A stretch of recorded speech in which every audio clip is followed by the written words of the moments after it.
اللہ وکفا والصلاة والسلام علی عباده الذین اصطفى خصوصاً علی افضلهم وخاتم النبیین محمد الامین وعلی آلہ وصحبہ اجمعین. اما بعد فقد قال اللہ تبارک وتعالی کما ورد فی سورۃ صاد اعوذ باللہ من الشیطان الرجیم بسم اللہ الرحمن الرحیم کتاب انزلناہ الیک مبارک لیدبروا آیاتہ ولیتذکر اولو الالباب. صدق اللہ العظیم. رب اشرح لی صدری ویسر لی امری واحلل عقدۃ من لسانی یفقہوا قولی. اللہم ربنا آنس وحشتنا فی قبورنا وارحمنا بالقرآن العظیم. اللہم اجعلہ لنا اماما ونورا وہدى ورحمہ. اللہم ذکرنا منہ ما نسینا وعلمنا منہ ما جہلنا وارزقنا تلاوتہ آناء اللیل وآناء النہار واجعلہ لنا حجتا یا رب العالمین آمین.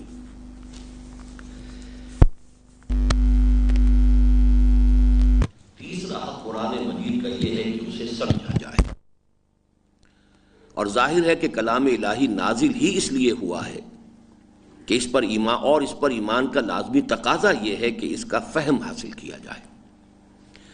بغیر فہم کے مجرد تلاوت کا جواز ایسے لوگوں کے لیے تو ہے جو پڑھنے لکھنے سے بالکل محروم رہ گئے ہوں اور اب تعلیم کی عمر سے بھی گزر چکے ہوں. ایسے لوگ اگر ٹوٹے پھوٹے طریق پر تلاوت کر لیں تو بھی بہت غنیمت ہے اور اس کا ثواب انہیں ضرور ملے گا. بلکہ ایک ایسا ان پڑھ شخص جو ناظرہ بھی نہ پڑھ سکتا ہو اور اب اس کے لیے اس کا سیکھنا بھی ممکن نہ ہو، اگر اس یقین کے ساتھ کہ قرآن اللہ کا کلام ہے اسے کھول کر بیٹھتا ہے اور محبت و عقیدت اور احترام و تعظیم کے ساتھ اس کی سطور پر محض انگلی پھیرتا رہتا ہے تو اس کے لیے اس کا یہ عمل بھی یقیناً موجب ثواب و برکت ہوگا. لیکن پڑھے لکھے لوگ جنہوں نے تعلیم پر زندگیوں کا اچھا بھلا عرصہ صرف کر دیا ہو اور دنیا کے بہت سے علوم و فنون حاصل کیے ہوں، مادری ہی نہیں غیر ملکی زبانیں بھی سیکھی ہوں، اگر قرآن مجید کو بغیر سمجھے پڑھیں تو عین ممکن ہے کہ وہ قرآن کی تحقیر و توہین اور تمسخر و استہزاء کے مجرم گردانے جائیں اور اس اعراض عن القرآن کی سزا تلاوت کے ثواب سے بڑھ جائے. یہ ہمارے ہاں ایک بڑا کنٹروورشیل ایشو ہے. ایک تو ہمارے ہاں کا ٹریڈیشنل جو مذہبی تصور ہے اس کا تو یہ ہے کہ بہرحال سمجھا جائے یا نہ سمجھا جائے تلاوت جو ہے مجرد وہ موجب ثواب ہے. یہ ہمارے علماء کا ٹریڈیشنل جو بھی نقطہ نظر ہے وہ یہ ہے اور اس پر زور ہے، اس پر بہت تاکید کی جاتی ہے. دوسری طرف جدید تعلیم یافتہ لوگ اور ان میں جو ریشنلسٹ قسم کے لوگ ہیں وہ کہتے ہیں بالکل بیکار بات ہے، اس کا کچھ حاصل ہی نہیں. قرآن اترا ہے تاکہ سمجھا جائے، اب اس کو بغیر سمجھے طوطے کی طرح رٹ لینا یا ایسے ہی پڑھتے چلے جانا تو یہ تو بالکل بیکار سی بات ہے، اس کا کچھ حاصل نہیں، کوئی ثواب نہیں. تو یہ دو انتہائی باتیں ہیں. اس کے ضمن میں جو میں نے موقف یہاں بیان کیا ہے اس کے اوپر آپ غور کیجئے کہ یہ بہت معتدل ہے کہ یہ صورتحال در حقیقت ویری کرے گی فرام پرسن ٹو پرسن. ایک شخص دیہاتی ہے، ان پڑھ ہے، عمر کی اس سٹیج سے بھی گزر چکا کہ اب پڑھ سکے. میرے نزدیک وہ صرف قرآن کھول کر بیٹھ جاتا ہے، وضو کرتا ہے، سامنے قرآن رکھتا ہے، ادب کے ساتھ عقیدت کے ساتھ اسے کھولتا ہے، پڑھ نہیں سکتا اور اس پر صرف انگلی پھیرتا، اس کو بھی ثواب ملے گا. اس لیے کہ وہ اب قاصر ہے، وہ روئے گا بھی اس پر کہ اللہ میں تیری کتاب کو پڑھنے سے قاصر ہوں لیکن زندگی اب گزر گئی ہے. وہ حسرت ہو اس میں، اس حسرت کے ساتھ اور قرآن کے ساتھ محبت اور عقیدت کا وہ اظہار کر رہا ہے، اپنا وقت صرف کر رہا ہے. تو جو وقت اس نے صرف کیا ہے آخر اس کا کچھ نہ کچھ اجر و ثواب اس کو ملنا چاہیے. اس میں قطعاً کوئی قابل اعتراض بات نہیں، کوئی شے منطق اور عقل کے خلاف نہیں. اس کے بالکل برعکس بات یہ ہے کہ انگریزی پڑھی یا اور غیر ملکی زبانیں پڑھ لی اور اتنے سائنس پڑھ لی اور اتنے فنون پڑھ لیے، اتنے علوم پڑھ لیے، 20 برس جو ہے 25 برس تحصیل علم کے اندر لگا دیے اور قرآن کو بے سمجھے پڑھ رہے ہیں. اب میں نے اس میں جو عبارت لکھی تھی وہ یہ تھی کہ ان کا یہ پڑھنا بالکل بیکار ہوگا اور بے مقصد ہوگا. اس میں ایک تصحیح کی ہے مولانا یوسف بن نوری رحمۃ اللہ علیہ نے، میں اس کا بہت ہی مشکور اور ممنون ہوں. اس کو ذہن میں رکھ لیجئے. یہ واقعہ اس کتابچے میں تو نہیں ہے، لیکن شاید آپ کے پاس جو اس کا ایڈیشن ہو، جو سستا ایڈیشن اس کا ہے، اس کے اندر وہ عبارت شامل میں کرواتا ہوں ہمیشہ. سن 70 میں نے پورا رمضان مبارک مدینہ منورہ میں بسر کیا تھا. آخری عشرے میں مولانا یوسف بن نوری رحمۃ اللہ علیہ بھی آ گئے تھے، وہ اعتکاف میں تھے. تو میں نے انہیں یہ کتابچہ پیش کیا تھا کہ میں چونکہ اس کتابچے کی بڑے پیمانے پر اشاعت کرنا چاہتا ہوں، تو آپ اس کو مطالعہ فرما لیجئے، لس برس دیکھ لیجئے. اس میں اگر کہیں کوئی بات آپ کو غلط نظر آئے تو اس کی اصلاح کر دیجئے.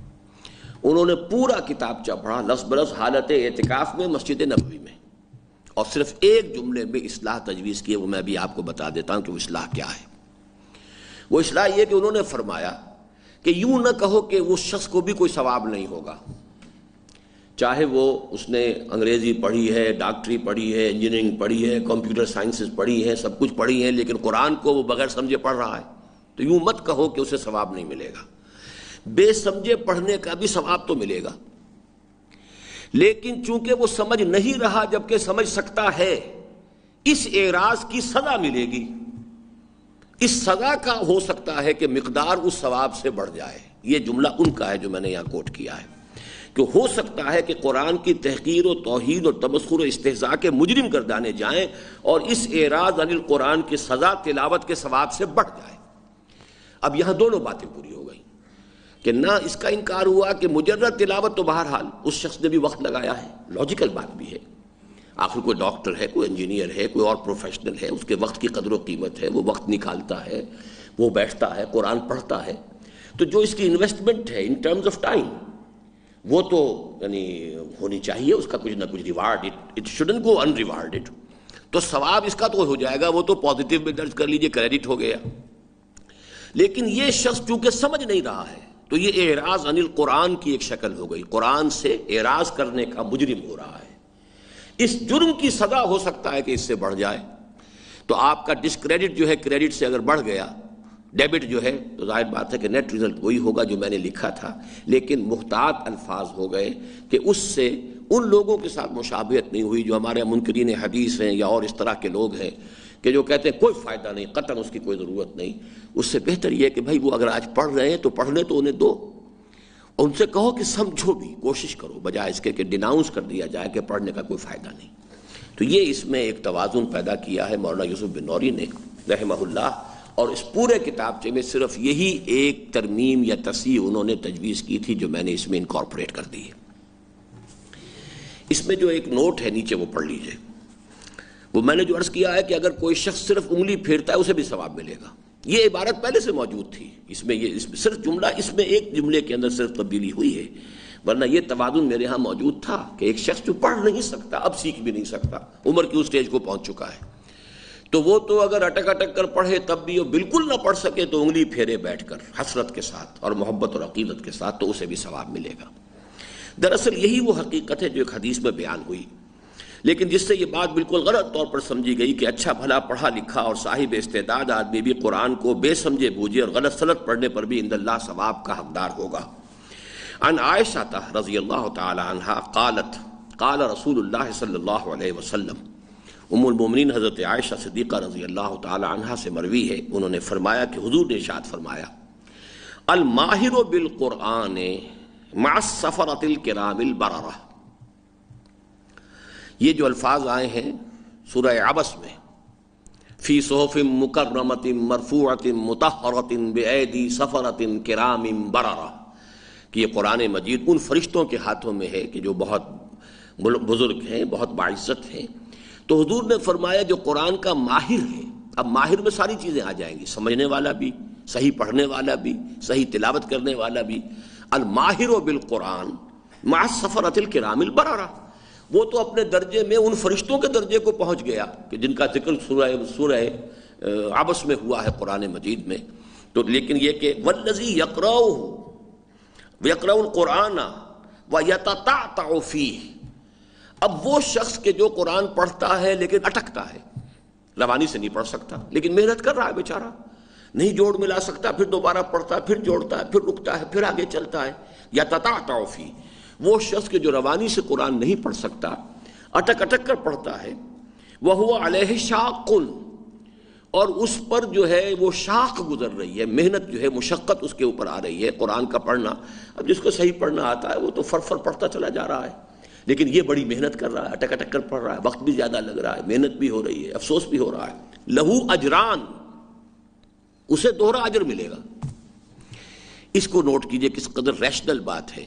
ایک چیز کہی گئی ہے کہ درجہ تو ماہر بالقرآن کا اونچا ہے، اس لیے کہ اس نے قرآن پڑھنا سیکھا ہے، صحیح طور پر سمجھتا ہے، تو ماہر بالقرآن وہ تو درجہ اونچا ہے۔ اونچا درجہ ہونا اور ہے، اجر کا دوہرا ہونا اور ہے۔ اس کو چونکہ مشقت زیادہ پڑ رہی ہے، اس کو زیادہ محنت کرنی پڑ رہی ہے، لہذا لہو اجران، اس کا اجر دوہرا ہوگا۔ یہی بات میں نے عرض کی تھی کہ جیسے کہ حضور نے فرمایا کہ عجب ایمان، سب سے حسین ایمان تو ان کا ہوگا جو ہمارے بعد آئیں گے اور جو قرآن مجید کو پائیں گے صرف اور اس پر ایمان لائیں گے، لیکن افضل ایمان وہ صحابہ کرام کا ہے۔ کسی امتی کا، چاہے وہ شیخ عبد القادر جیلانی ہو اور چاہے وہ کس باشد اور کوئی ہو، وہ ادنا سے ادنا صحابی سے بھی ان کا ایمان افضل نہیں ہوگا۔ ادنا سے ادنا صحابی کا بھی ایمان افضل ہوگا بڑے سے بڑے امتی سے، لیکن عجب ہونا اور ہے، حسین، دل فریب، خوشنما۔ تو عجب وہ ایمان جو ہے، وہ جو جیسا کہ میں نے ابتدا میں عرض کیا تھا کہ اللہ تعالیٰ نے وہ ہمارے لیے راستہ کھول دیا ہے۔ اچھا، اس میں بھی پھر ایک اللہ ہے کہ کوئی شخص اگر فرض کیجئے کہ وہ قرآن مجید اس نے سب کچھ پڑھا ہوا ہے، لیکن ابھی وہ صرف تلاوت کر رہا ہے، اس کا کوئی فائدہ نہیں ہوگا، بلکہ یہ کہ اس کا ہو سکتا ہے کہ وہ لینے کے دینے پڑ جائیں، کہ ثواب جو ہے تلاوت کا اس کے مقابلے میں اعراض عن القرآن کی سزا بڑھ جائے، الا یہ کہ وہ قرآن کا علم حاصل کرنے کا عزم کر لیں اور اس کے لیے سعی و جہد، عملی سعی و جہد شروع کر دیں، تو درمیانی عرصے میں اگر مجرد تلاوت بھی کرتے رہیں تو امید ہے کہ انہیں اس کا اجر ملتا رہے گا۔ یہ اب آپ لوگوں کا معاملہ آ گیا، ارادہ آپ نے کر لیا ہے، 1 سال کے لیے آپ آ کر گھٹنے ٹیک کر بیٹھ گئے ہیں، عربی آپ سیکھنا چاہتے ہیں۔ اب اس دوران میں ظاہر بات ہے کہ اب اگر آپ تلاوت کریں گے تو ابھی 1 دن میں 2 دن میں یا 1 ہفتے میں 2 ہفتے میں تو پوزیشن نہیں ہو جائے گی، لیکن یہ کہ اس دور میں چونکہ نیت ہے، آپ نے اس کی جد و جہد شروع کر دی ہے، لہٰذا اس کو پھر میں نے مستثنیٰ کیا ہے کہ اس دوران میں اگر وہ تلاوت ہوگی تو اس کا بھی بھرپور اجر و ثواب ملے گا۔ پھر فہم قرآن کوئی سادہ اور بسیط شے نہیں ہے۔ سادہ کا لفظ تو بہت عام ہے، بسیط کے کیا معنی ہے؟ بسیط آتا ہے مرکب کے معاملے میں، کوئی شے جس کے بہت سے اجزاء ہوں، اور بسیط مفرد، سادہ سی چیز۔ یہ لفظ جو ہے بسط جو ہے کہتے ہیں کھلی شے کو، ایک ایسی شے ہے جو کھلی ہے، اس میں کوئی پیچیدگی نہیں ہے، اور اگر کوئی مرکب شے ہے تو اس میں پیچیدگی ہوگی۔ تو یہ اردو کی ووکیبلری بھی اپنی بڑھاتے جائیے، بسیط پیچیدہ کے مقابلے میں۔ پھر فہم قرآن کو سادہ اور بسیط شے نہیں ہے، بلکہ اس کے بے شمار مدارج و مراتب ہیں، اور ہر انسان علم کے اس اتھاہ و ناپیدا کنار سمندر سے اپنی فطری استعداد، ذہنی ساخت، طبیعت کی افتاد، پھر اپنی اپنی سعی و جہد، محنت و مشقت، قد و کاوش اور تحقیق و جستجو کے مطابق حصہ پا سکتا ہے۔ میں تو ادیب نہیں ہوں، نہ میں نے کبھی کوئی لکھنے کی کوئی پریکٹس کی ہے، لیکن مجھے اچھے لگ رہے ہیں اپنے الفاظ۔ دیکھیے، ہر شخص حصہ پائے گا فہم سے، کس اعتبار سے؟ فطری استعداد یہ متفاوت ہے، اللہ تعالیٰ نے تمام انسانوں کو ایک جیسا نہیں بنایا ہے، جینز مختلف ہیں۔ کسی کی استعداد جو ہے عملی زیادہ ہے، کسی کی فکری زیادہ ہے۔ خدا ہر 5 انگشت یکساں نہ کرد، نہ ہر زن زنست و نہ ہر مرد مرد۔ ذہنی ساخت، اب یہ ساخت کا لفظ جو ہے اس کو سمجھ لیجئے، جس کو کہ قرآن مجید میں ایک دوسری جگہ پر شاکلہ کہا گیا ہے۔ قُلْ كُلٌّ يَعْمَلُ عَلَىٰ شَاكِلَتِهِ، شاکلہ کہتے ہیں پیٹرن کو۔ جب آپ مولڈ کرتے ہیں، کوئی آپ نے لوہا پگھلا لیا ہے، پھر اس کو آپ کسی پیٹرن کے اندر ڈالتے ہیں، پاٹرن کہتے ہیں ہمارے مستری لوگ، تو وہ اسی کے مطابق شکل ہو جائے گی، ساخت بن جائے گی۔ تو ہر انسان کی ایک فطری ساخت ہے، اس کے جینز جو اسے ملے ہیں، پھر انوائرمنٹ جس کے اندر اس کی تربیت ہوئی ہے، اس کا ایک ذہن بنا ہے۔ طبیعت کی افتاد، میلانات بھی سب کے ایک جیسے نہیں ہوتے، کسی کے اندر کسی شے کے لیے زیادہ میلان ہے، کسی میں کسی شے کے لیے زیادہ میلان ہے۔ یہ کبھی وقت آیا تو آپ کو بتاؤں گا کہ اس معاملے میں ہندو فلسفہ جو ہے ٹاپ پر گیا ہے۔ اس نے 3 قسم کی انسانی شخصیتوں کو آئیڈینٹیفائی کیا ہے علیحدہ علیحدہ، اور اس کو وہ کہتے ہیں مارگ جو ہے، آج کل بھی دہلی وغیرہ اگر آپ جائیں تو کسی سڑک کے لیے یہ گاندھی مارگ ہے، گاندھی روڈ، جیسے ہمارے یہاں شارع قائد اعظم ہے تو مارگ کہتے ہیں راستے کو، مارگ۔ 3 مارگ ہیں حق تک پہنچنے کے، یعنی سلوک کے 3 راستے ہیں، اللہ تک پہنچنے کے لیے، پرماتما تک رسائی حاصل کرنے کے 3 راستے ہیں، کرما مارگ، جنان مارگ، بھکتی مارگ، 3 راستے ہیں۔ کچھ لوگ ہوتے ہیں کہ جو علم کے راستے سے اور فہم، علم، فلسفہ، اس کے راستے سے اللہ تک پہنچنا چاہتے ہیں، ان کی ایک ساخت ہے، یہ اللہ نے بنایا ہے انہیں ایسا، فلسافیکل مائنڈڈ ہے، یہ جائیں گے تو یہ معرفت کے راستے سے جائیں گے، اس کو کہتے ہیں وہ جنان مارگ، گنوسس، نوسس۔ کچھ لوگ ہوتے ہیں بھکتی، عبادت کر رہے ہیں، پوجا پاٹ کر رہے ہیں، نماز روزہ کر رہے ہیں، یہ بھکتی کے ذریعے سے وہ اللہ کا قرب حاصل کرتے ہیں، یہ بھکتی مارگ ہے۔ تیسرا ہے جو کرما مارگ، کچھ لوگ ہوتے ہیں بڑے ایکٹیو لوگ ہوتے ہیں، ایکسٹروورٹس، وہ عمل کے ذریعے سے آگے بڑھتے ہیں، وہ مرد میدان ہوتے ہیں، غور و فکر کا مادہ نہیں ان میں زیادہ ہوتا، بس تھوڑی چیز بھی کافی ہے، بس پلے پڑ گئی ہے، اب جو اوپر سیکھ لئیے، اب وہ آگے جو ہے بکٹٹ آگے کام کرنے کے لیے۔ تو کچھ لوگ ہیں اللہ تعالیٰ نے مختلف مزاج بنائے ہیں، کرم مارگ یعنی تھرو ایکشن، ایکٹیویٹی، جنان مارگ تھرو گنوسس، نوسس، نالج، معرفت، علم، اور بھکتی، عبادت، تپسیا کہیں، پوجا پاٹ کہیں۔ تو یہ ہے طبیعت کی افتاد۔ 3 الفاظ نوٹ کیے آپ نے کہ 3 چیزیں تو انسان کے لیے گیون ہیں، یہ میرے لیے اللہ نے جو مقرر کر دیا وہی ہے۔ I can't outgrow my skin, جو اس نے شخصیت میری بنائی ہے، جو ذہنی استعداد رکھی ہے، جو طبیعت کی افتاد بنائی ہے، جو ایک ساخت بنا دی ہے، وہ ہے میرے لیے، اٹس گیون۔ 4 چیزیں پھر میں نے گنی ہیں کہ جو ہے اب آپ کی ایکوائرڈ، اس میں سعی و جہد، محنت و مشقت، قد و کاوش اور تحقیق و جستجو، یہ آپ کی محنت ہے۔ آپ اپنے اس گیون کے اندر ہی، گیون پیرامیٹرز کے اندر ہی کریں گے یہ سب کچھ۔ ہو سکتا ہے استعداد تھی اور آپ بروئے کار نہیں لائے، آپ نے محنت نہیں کی، آپ پکڑے جائیں گے اللہ کے ہاں۔ کسی شخص میں استعداد نہیں تھی، اللہ تعالیٰ اسی حساب سے اس کا جو ہے محاسبہ کرے گا تو نرم کرے گا۔ لا یکلف اللہ نفسا الا وسعها، اللہ تعالیٰ کسی بھی انسان کو وہ اکاؤنٹیبل نہیں قرار دے گا مگر اس کی وسعت کے مطابق۔ اس کی وسعت وہ جانتا ہے، میں نے جینز کون سے دیے تھے اسے، میں نے کس انوائرمنٹ میں پیدا کیا تھا اسے، میں نے چین میں پیدا کر دیا تھا اس کو، میں نے عرب میں پیدا کیا تھا اس کو، وہاں پیدا کیا تھا، یہ ساری چیزیں گیون ہیں۔ پھر اس کی ساخت کیا تھی؟ تو اس ہر انسان علم کے اس اتھاہ و ناپیدا کنار سمندر سے اپنی فطری استعداد، ذہنی ساخت، طبیعت کی افتاد، پھر اپنی اپنی سعی و جہد، محنت و مشقت، قد و کاوش اور تحقیق و جستجو کے مطابق حصہ پا سکتا ہے۔ حتیٰ کہ کوئی انسان خواہ کیسی ہی اعلیٰ استعداد کا مالک کیوں نہ ہو اور کتنی ہی محنت و کاوش کیوں نہ کر لے، پھر چاہے پوری کی پوری عمر قرآن پر تدبر و تفکر میں بسر کر دے، یہ ممکن ہی نہیں ہے کہ کسی بھی مرحلے پر پہنچ کر وہ سیر ہو جائے۔ بھائی، یہ اللہ کا کلام ہے، اللہ کی صفت ہے، اللہ کی ذات انفائنائٹ ہے۔ آپ پڑھ چکے ہیں یہ حقیقت شرک کی اقسام، جو اقسام شرک میں فائنائٹ اور انفائنائٹ۔ اللہ کی ذات بھی انفائنائٹ، لامحدود، اور اس کی ہر صفت انفائنائٹ۔ تو اللہ کا کلام انفائنائٹ ہے۔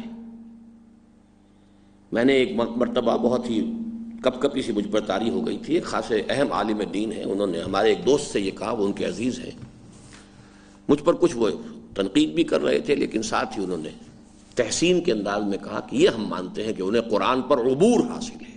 میں کانپ گیا، میں نے کہا کہ بہت ہی غلط لفظ استعمال کیا انہوں نے، احمقانہ لفظ استعمال کیا ہے، قرآن کی توہین کی۔ وہ چونک گئے۔ میں نے کہا قرآن پر عبور کسی انسان کو حاصل نہیں ہو سکتا۔ عبور کہتے ہیں ایک کنارے سے دوسرے کنارے کو جانا، قرآن کا کنارہ ہی کوئی نہیں ہے، عبور کون کرے گا؟ ناپیدا کنار سمندر لکھا ہے، اتھاہ اور ناپیدا کنار، یہ 2 الفاظ علیحدہ علیحدہ ہیں۔ اتھاہ وہ ہے جس کا کوئی باٹم نہیں ہے، جس کی کوئی انتہا نہیں ہے، سمندر کتنا ہی ہو، 6 میل 7 میل 10 میل نیچے ہو جائے، ایک جگہ باٹم آ جائے گی۔ اتھاہ اس کو کہتے ہیں کہ جس کی کوئی تھا نہیں ہے۔ یہ ہندی کے اندر سمجھ لیجئے الف لگ کر نفی ہو جاتی ہے، ٹل سے اٹل، ٹلنا اور اٹل، مر سے امر، اسی طریقے سے تھا کہتے ہیں باٹم کو، اتھا جس کی کہ کوئی باٹم ہی نہیں، اور نا پیدا کنار جس کا کوئی کنارہ نہیں ہے۔ یہ وہ بحر اوقیانوس یا پیسیفک نہیں ہے جس کا بہرحال کنارہ آ جائے گا، اس کا کوئی کنارہ نہیں، تو عبور کرنے کا کیا سوال؟ تو یہ قرآن کی توہین ہے اس لفظ کا استعمال کرنا۔ تو ممکن ہی نہیں ہے کہ کسی بھی مرحلے پر پہنچ کر وہ سیر ہو جائے اور یہ محسوس کرے کہ قرآن کا فہم کما حقہ اسے حاصل ہو گیا ہے۔ اس لیے کہ خود صادق و مصدوق علیہ الصلوۃ والسلام نے قرآن کے بارے میں فرمایا کہ یہ ایک ایسا خزانہ ہے جس کے عجائبات کبھی ختم نہ ہوں گے اور جس پر غور و فکر سے انسان کبھی فارغ نہ ہو سکے گا۔ یہ حضرت علی رضی اللہ تعالیٰ عنہ سے مروی ایک طویل روایت میں، حدیث میں قرآن کے بارے میں حضور کے یہ الفاظ وارد ہوئے ہیں، لا یشبع منہ العلماء، اہل علم اس سے کبھی سیر نہ ہو سکیں گے کہ یہ محسوس کرے کہ بس اب پیٹ بھر گیا ہمارا، نہیں، محسوس ہوگا کہ جتنا آگے بڑھیں گے کہ ابھی تو معلوم شد کہ ہیچ معلوم نہ شد، ابھی تو ہمیں پتہ ہی نہیں چلا قرآن مجید کے بارے میں۔ ولا یخلق عن کثرت الرد، اور بار بار کے پڑھنے سے اس پر بوسیدگی طاری نہیں ہوگی۔ اب آپ کوئی بڑی سے بڑی کتاب لے لیجیے، ایک دفعہ پڑھ لیجیے، دو دفعہ پڑھ لیجیے، تین مرتبہ، چوتھی مرتبہ پڑھنے کو جی نہیں چاہے گا۔ یہ کتاب وہ نہیں ہے، پڑھتے رہیے، پڑھتے رہیے، پڑھتے رہیے، کبھی آپ یہ محسوس نہیں کریں گے بھئی پڑھی ہوئی چیز ہے، پڑھ لی ہم نے، اس کے اندر کوئی عجیب ہی ندرت ہے، کوئی اس کا حسن کا عجیب نکھار ہے کہ وہ بڑھتا چلا جاتا ہے۔ وَلَا يَنْقَضِي عَجَائِبُهُ، میرے خیال میں صحیح ہونا چاہیے تنقضی عجائبہ، لیکن بہرحال میں نہیں کہہ سکتا، اس کے عجائبات کبھی ختم نہیں ہوں گے۔ یعنی جیسے کہ ایک ہیروں کی کان ہے، بڑی سے بڑی کان ہے، ایک وقت آئے گا کہ اب معلوم ہے جتنے ہیرے تھے نکل آئے، اب اس میں کچھ نہیں ہے۔ قرآن وہ کتاب نہیں ہے کہ جس کے علم و حکمت کے بارے میں یہ کہا جا سکے کہ اب اس کا سب کچھ باہر آ گیا ہے، اندر کچھ نہیں۔ لا تنقضی عجائبہ، اس کے عجائب کبھی ختم نہیں ہوں گے۔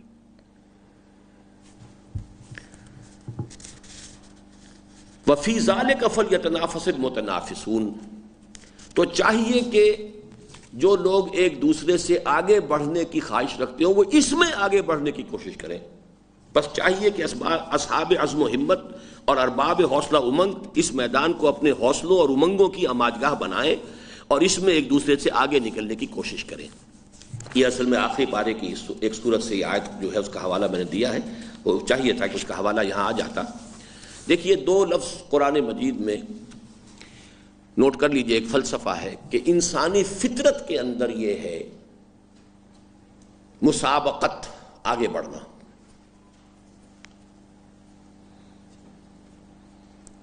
یہ فطرت میں، میں چاہتا ہوں میں آپ سے آگے بڑھوں، آپ چاہیں گے آپ مجھ سے آگے بڑھیں، یہ فطرت ہے۔ اسی کو ایڈلر نے دی ارج ٹو ڈومینیٹ سے تعبیر کیا ہے۔ وہ اصل میں تعبیر کا مختلف انداز ہو جاتا ہے، لیکن بیسک شے ایک ہی ہے کہ ایک دوسرے سے آگے نکلنے، مقابلہ کرنے، مسابقت کرنا، یہ جذبہ انسان میں ہے۔ اللہ نے یہ چاہا ہے کہ تم اس جذبے کا میدان بدل دو، تم دنیا میں، دولت میں، دنیا کے اقتدار میں ایک دوسرے سے دوڑ نہ لگاؤ، تم نیکی میں، بھلائی میں، خیرات میں، حسنات میں، علم میں، اس میں آگے نکلو۔ وَفِي ذَلِكَ فَلْيَتَنَافَسِ الْمُتَنَافِسُونَ، اس میں چاہیے کہ مقابلہ کریں لوگ ایک دوسرے سے آگے نکلیں۔ وَلِكُلٍّ وِجْهَةٌ هُوَ مُوَلِّيهَا فَاسْتَبِقُوا الْخَيْرَاتِ، ہر ایک کے لیے کوئی نہ کوئی ہدف ہے جس کی طرف وہ رخ کر کے دوڑ رہا ہے، تو اے مسلمانوں تم نیکیوں میں ایک دوسرے سے آگے بڑھو، لگاؤ دوڑ، لگاؤ دوڑ، ایک دوسرے سے آگے نکلو، نیکی میں، خیرات میں، انفاق فی سبیل اللہ میں، اللہ کی راہ میں جد و جہد میں، خدمت خلق میں، لوگوں کی بھلائی میں آگے نکلو۔ تو آگے نکلنا بری بات نہیں ہے، یہ تو در حقیقت مہمیز ہے، اسی سے تو ترقی ہوتی ہے، لیکن آگے نکلنے کے میدان کو بدل دو۔ دولت، مال و اسباب دنیاوی، اقتدار، شہرت، ان چیزوں کو چھوڑو، خیر بھلائی۔ وفی ذالک فلیتنافس المتنافسون، مقابلہ کرنے والوں کو اگر مقابلہ کرنا ہی ہے تو آئیں یہاں کریں نا، قرآن مجید کی اس علم و حکمت کی تحصیل میں ایک دوسرے سے آگے نکلیں۔ اب آئیے، یہ تو تمہید ہوئی اس چیپٹر کی۔ سمجھ کے لیے یوں تو قرآن مجید نے فہم و فکر اور عقل و فقہ کے قبیل کے تمام ہی الفاظ استعمال کیے ہیں۔ فہم، یہ بھی قرآن میں آیا ہے، فَفَهَّمْنَاهَا سلیمان، اسی سے لفظ تفہیم بنا ہے، تفہیم القرآن، فہم، فکر، لعلہم یتفکرون، تفکر، فکر، اسی طرح عقل، لعلکم تعقلون، لعلہم یعقلون، بے مرتبہ آیا ہے، فقہ، تفقہ۔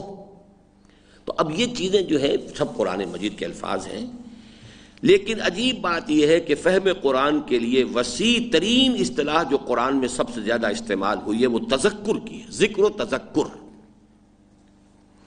چنانچہ خود قرآن اپنے آپ کو جا بجا ذکرا اور تذکرہ کے الفاظ سے تعبیر کرتا ہے۔ کلا انہا تذکرہ فمن شاء ذکرہ فی صحف مکرمۃ مرفوعۃ مطہرۃ بایدی سفرۃ کرام بررہ۔ ذکرہ ہے، ذکرہ لکل عبد منیب، یہ ذکرہ ہے۔ تو ذکرہ اور تذکرہ کے الفاظ سے تعبیر کرتا ہے۔ یہ اصطلاح در حقیقت فہم قرآن کی اولین منزل کا بھی پتہ دیتی ہے، اور اس کی اصل غایت اور حقیقی مقصود کا سراغ بھی اس سے ملتا ہے، اور ساتھ ہی اس سے اس حقیقت کی طرف رہنمائی ہوتی ہے کہ تعلیمات قرآنی نفس انسانی کے لیے کوئی اجنبی چیز نہیں ہے، بلکہ در حقیقت اس کی اپنی فطرت کی ترجمانی ہے، اور اس کی اصل حیثیت یاد دہانی کی ہے، نہ کہ کسی نئی بات کے سکھانے کی۔ یہ ہے اصل میں جو بات، سمجھ لیجئے کہ ایک تو یہ کہ آپ کو کوئی چیز معلوم نہیں تھی، میں آپ کو وہ چیز بتا رہا ہوں، یہ ہوگا تعلیم، اعلام، تعلیم۔ ایک بات آپ کو معلوم تھی، آپ بھول گئے، میں آپ کو یاد دلا رہا ہوں، زمین و آسمان کا فرق ہے۔ To recall, to recollect, to remember, to be reminded, یہ الفاظ جو ہیں یہ انتہائی اہم ہے۔ قرآن مجید کے لیے یہ اصطلاح استعمال ہوئی، معنی مراد کیا ہوا کہ در حقیقت قرآن کا جو اصل علم ہے یا قرآن کا جو اصل پیغام ہے وہ فطرت انسانی میں موجود ہے، صرف اس پر پردے پڑ گئے۔ اور اسی لیے سب سے اہم لفظ قرآن مجید کے اندر جو آتا ہے وہ لفظ آیت ہے۔ اس لفظ کو اچھی طرح سمجھیے۔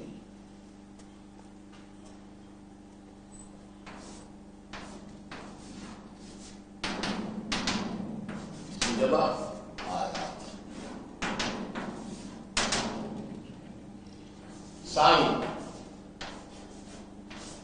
سمبل،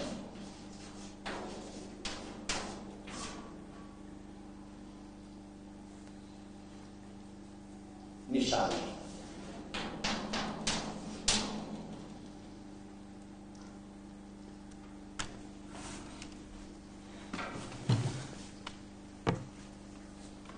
فرض کیجئے کہ آپ کو آپ کے کسی دوست نے بہت بچپن میں کبھی کوئی قلم دیا تھا، یا بہت عرصہ ہو گیا وہ آپ نے سنبھال کے رکھ دیا ٹرنک کے اندر، بہت عرصہ ہو گیا دوست سے ملاقات نہیں ہوئی، دوست حافظے سے بھی محو ہو گیا، اچانک کسی روز آپ نے ٹرنک کھولا، وہ قلم نظر آیا، فوراً دوست یاد آ جائے گا، اس لیے کہ یہ قلم اس دوست کی نشانی ہے۔ وہ دوست کی یاد آپ کے ذہن میں تھی، لیکن ذہن کے محافظ خانے میں کہیں بہت نیچے اتر گئی ہے، فائل دب گئی ہے۔ یہ جو ہوتے ہیں ڈسٹرکٹ کورٹس کے اندر محافظ خانے ہوتے ہیں، لمبا لگے ہوتے ہیں فائلوں کے، محافظ خانہ۔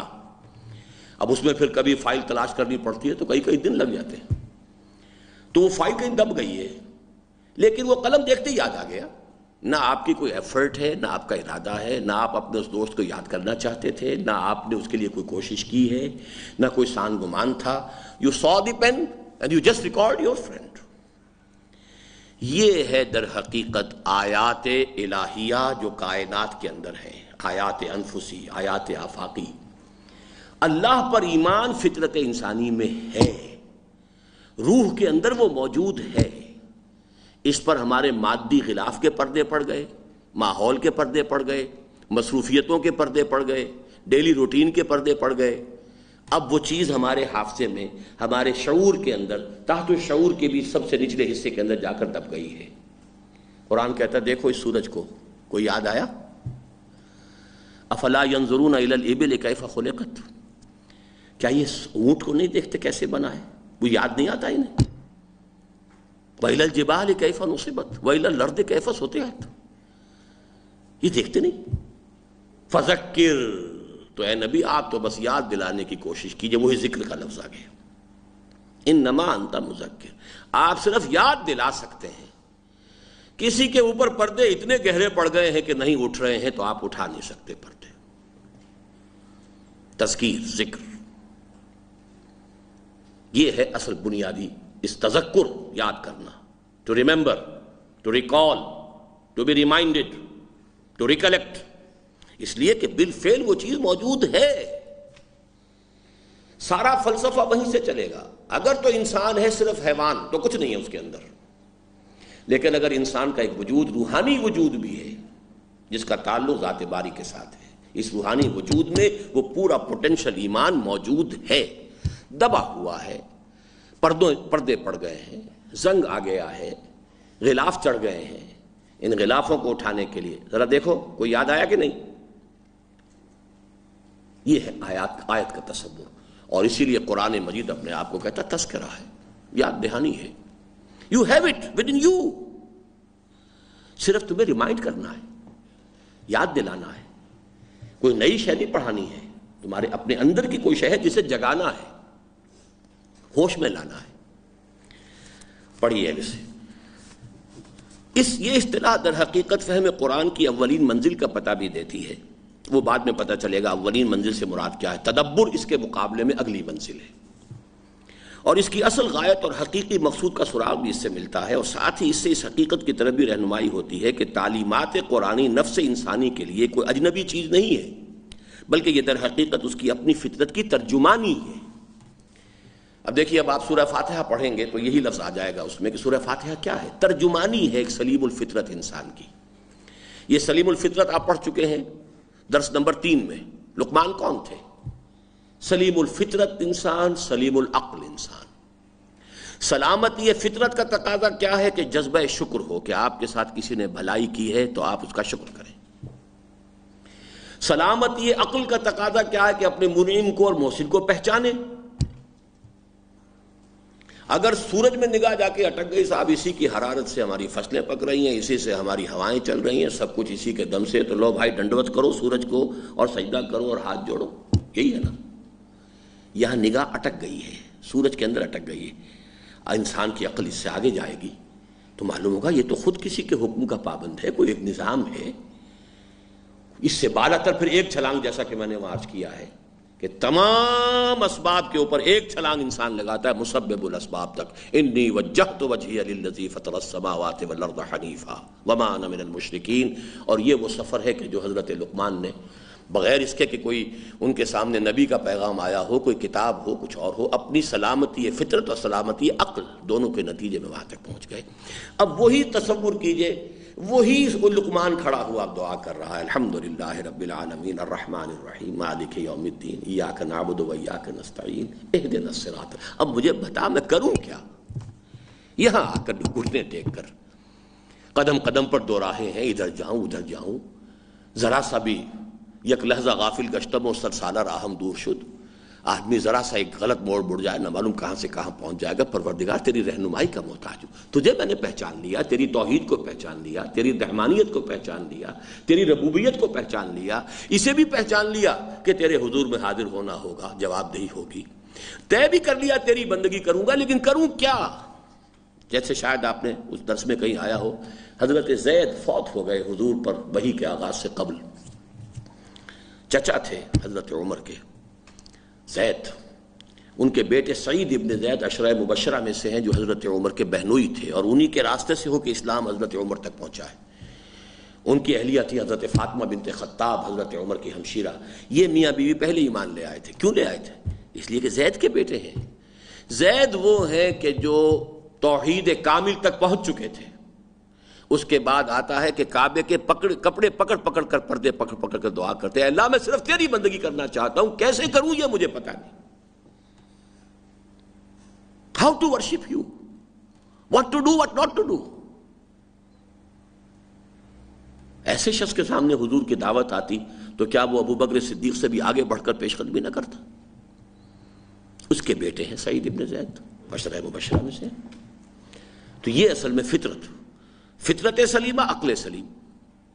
اس کے نتیجے میں اب یہ ہے کہ وہی فطرت انسان میں سوئی ہوئی ہے، ڈورمنٹ نیچر. اس کو ایکٹیویٹ کرنا ہے، اس کو جگانا ہے، اس کو ہوش میں لانا ہے، اسے یاد دلانا ہے. اس یاد دلانے کے لیے قرآن مجید نازل ہوا. اسی لیے قرآن کے ہر جملے کے لیے کہہ لیجئے جو بھی اس کی فرسٹ یونٹ ہے اسے آیت کہا گیا. آیات قرآنیہ، آیات آفاقی، آیات انفسی، آیات قرآنیہ. آگے پڑھیں گے اس عبارت کو. قرآن تمام ذی شعور انسانوں کو جنہیں وہ اولو الالباب اور قوم یعقلون قرار دیتا ہے. ان فی خلق السماوات والارض واختلاف اللیل والنہار لآیات لأولی الالباب. یہ اس دوسرے حصے کا تیسرا سبق ہوگا جو آپ پڑھیں گے، غالباً دوسرا سبق ہوگا. یہاں سے شروع ہوگا. ہوشمند لوگوں کے لیے نشانیاں ہیں آسمان میں. اور طویل آیت جو ہے وہ سورہ بقرہ کی، وہ بھی اس کے ذیل میں آپ کے سامنے آ جائے گی. تمام فینومینا آف دی نیچر، ان فی خلق السماوات والارض واختلاف اللیل والنہار والفلک التی تجری فی البحر بما ينفع الناس وما انزل اللہ من السماء من ماء فاحیا به الارض بعد موتها وبث فیہا من کل دابۃ وتصریف الرياح والسحاب المسخر بین السماء والارض لآیات لقوم یعقلون. یہ سورہ بقرہ کے 20ویں رکوع کی پہلی آیت ہے، اور پہلی آیت جو ہے وہ سورہ آل عمران کے 20ویں رکوع کی پہلی آیت ہے. اور یہ سورہ بقرہ اور سورہ آل عمران کے آپس میں جو قرب ہے اور مشابہت ہے اس کی ایک نشانی یہ بھی نوٹ کر لیجیے. ایک ہی آیت سے 20واں رکوع شروع ہو رہا ہے سورہ آل عمران کا، اور اسی مضمون سے سورہ بقرہ کا. قرآن تمام ذی شعور انسانوں کو جنہیں وہ اولو الالباب اور قوم یعقلون قرار دیتا ہے، تفکر اور تعقل کی دعوت دیتا ہے، اور اس کا اولین میدان خود آفاق و انفس کو قرار دیتا ہے جو آیات الہی سے بھرے پڑے ہیں. ساتھ ہی وہ انہیں آیات قرآنی میں بھی تفکر و تعقل کی دعوت دیتا ہے اور کہتا ہے کہ کذالک نفصل الآیات لقوم یتفکرون. اس طرح ہم اپنی آیات کی تفصیل بیان کر رہے ہیں ان لوگوں کے لیے جو غور و فکر سے کام لیں.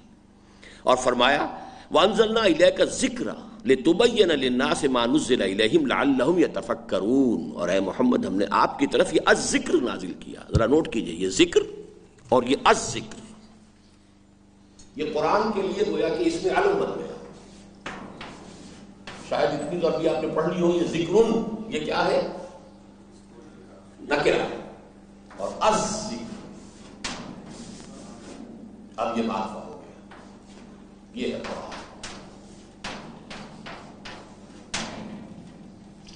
ہدن اور الہدا، یہ قرآن. دی guidance, دی total guidance, دی remembrance, دی real remembrance. ہم نے الذکر نازل فرمایا. وَأَنزَلْنَا إِلَيْكَ الذِّكْرَ لِتُبَيِّنَ لِلنَّاسِ مَا نُزِّلَ إِلَيْهِمْ، تاکہ اے محمد آپ واضح کریں لوگوں پر جو چیز کہ ان کی طرف نازل کی گئی ہے. لَعَلَّهُمْ يَتَفَكَّرُونَ، تاکہ وہ شاید کہ وہ غور و فکر سے کام لیں. اسی طرح كَذَلِكَ يُبَيِّنُ اللَّهُ لَكُمْ آيَاتِهِ لَعَلَّكُمْ تَعْقِلُونَ. اسی طرح اللہ اپنی آیات کی وضاحت فرماتا ہے تاکہ تم تعقل کر سکو. اور اِنَّا أَنزَلْنَاهُ قُرْآنًا عَرَبِيًّا لَعَلَّكُمْ تَعْقِلُونَ. ہم نے اسے قرآن عربی بنا کر نازل کیا ہے. یہاں خاص خطاب ہے عربوں کے ساتھ، تاکہ تم اس کو سمجھو، اس پر تعقل کرو. اب یہ جو بولڈ الفاظ میں آئے ہیں عبارت، اس کو اچھی طرح پڑھیے. یہ سمجھ میں آ گیا تو ایمان کی اصل حقیقت اور پروسیس، سنتھسس آف ایمان، جو آپ کے سب اگلے نصاب کا جو یہ حصہ ہے اس کا جو مین تھیم ہے وہ آپ کے ہاتھ میں آ جائے گا. آیات قرآنی، آیات آفاقی اور آیات انفسی میں تفکر و تعقل کے نتیجے میں انسان محسوس کرتا ہے کہ ایک تو ان تینوں میں گہری ہم آہنگی پائی جاتی ہے، اور دوسرے یہ سب کامل توافق کے ساتھ بعض ایسے حقائق کی جانب رہنمائی کرتی ہیں جن کی شہادت خود اس کی اپنی فطرت میں مضمر ہے. اس طرح اس کے اپنے باطن کی مخفی شہادت اجاگر ہو کر اس کے شعور کے پردوں پر جلوہ فگن ہوتی ہے، اور حقیقت نفس الامری کا علم جس کا دوسرا نام ایمان ہے اس کے شعور میں بالکل اس طرح ابھرتا ہے جیسے کسی تحریک کی بنا پر کوئی پرانی بھولی بسری بات انسان کی یادداشت کے ذخیرے کی گہرائیوں سے ابھر کر افق شعور پر طلوع ہوتی ہے. اسی عمل یا فینومینن کا نام قرآنی اصطلاح میں تذکر ہے۔ بات واضح ہوئی یا نہیں؟ ذرا ثقیل الفاظ ہیں۔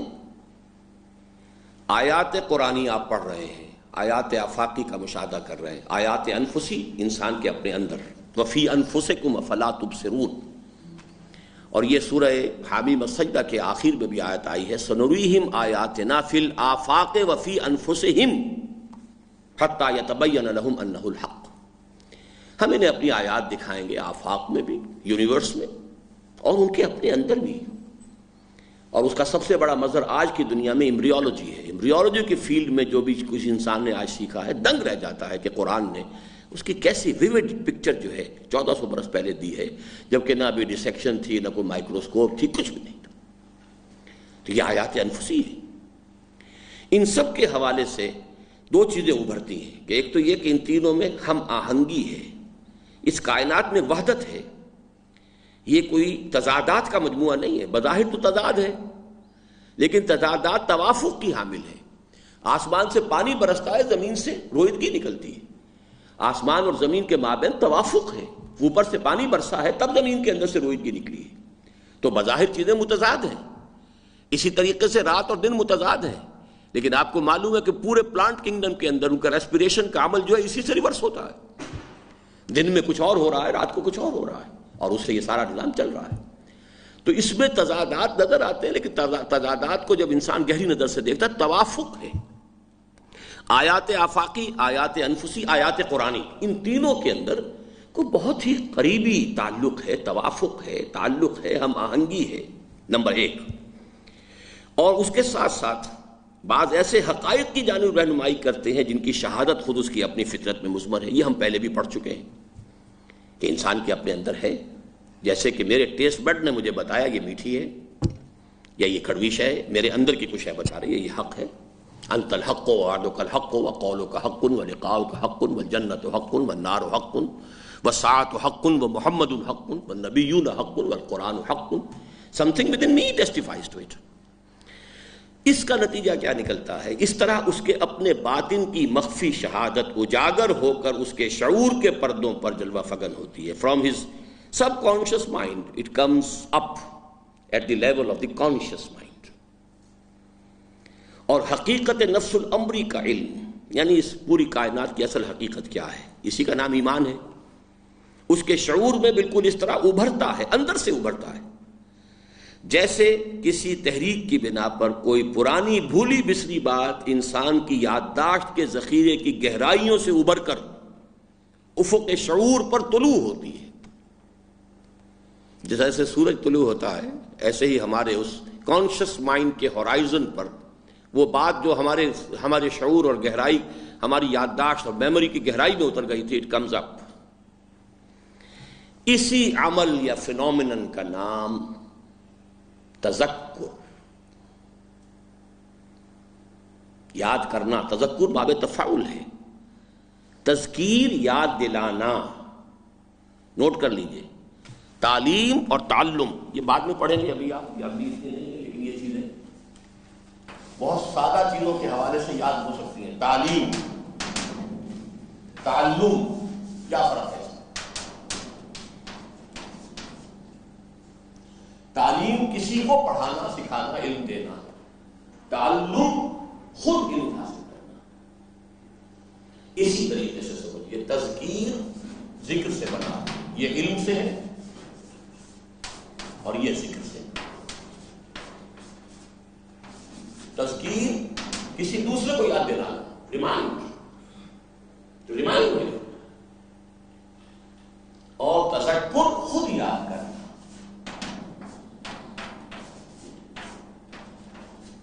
اور نوٹ کر لیں، کبر بڑائی کو کہتے ہیں، تکبیر کسی اور کو بڑا کرنا، تکبر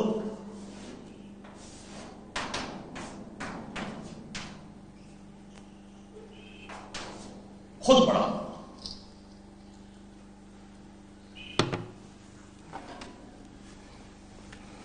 اسی عمل کا نام قرآن اصطلاح میں تذکر ہے۔ اس تذکر کی احتیاج ہر انسان کو ہے، خواہ وہ عوام الناس میں سے ہو، خواہ خواص کے طبقے سے تعلق رکھتا ہو۔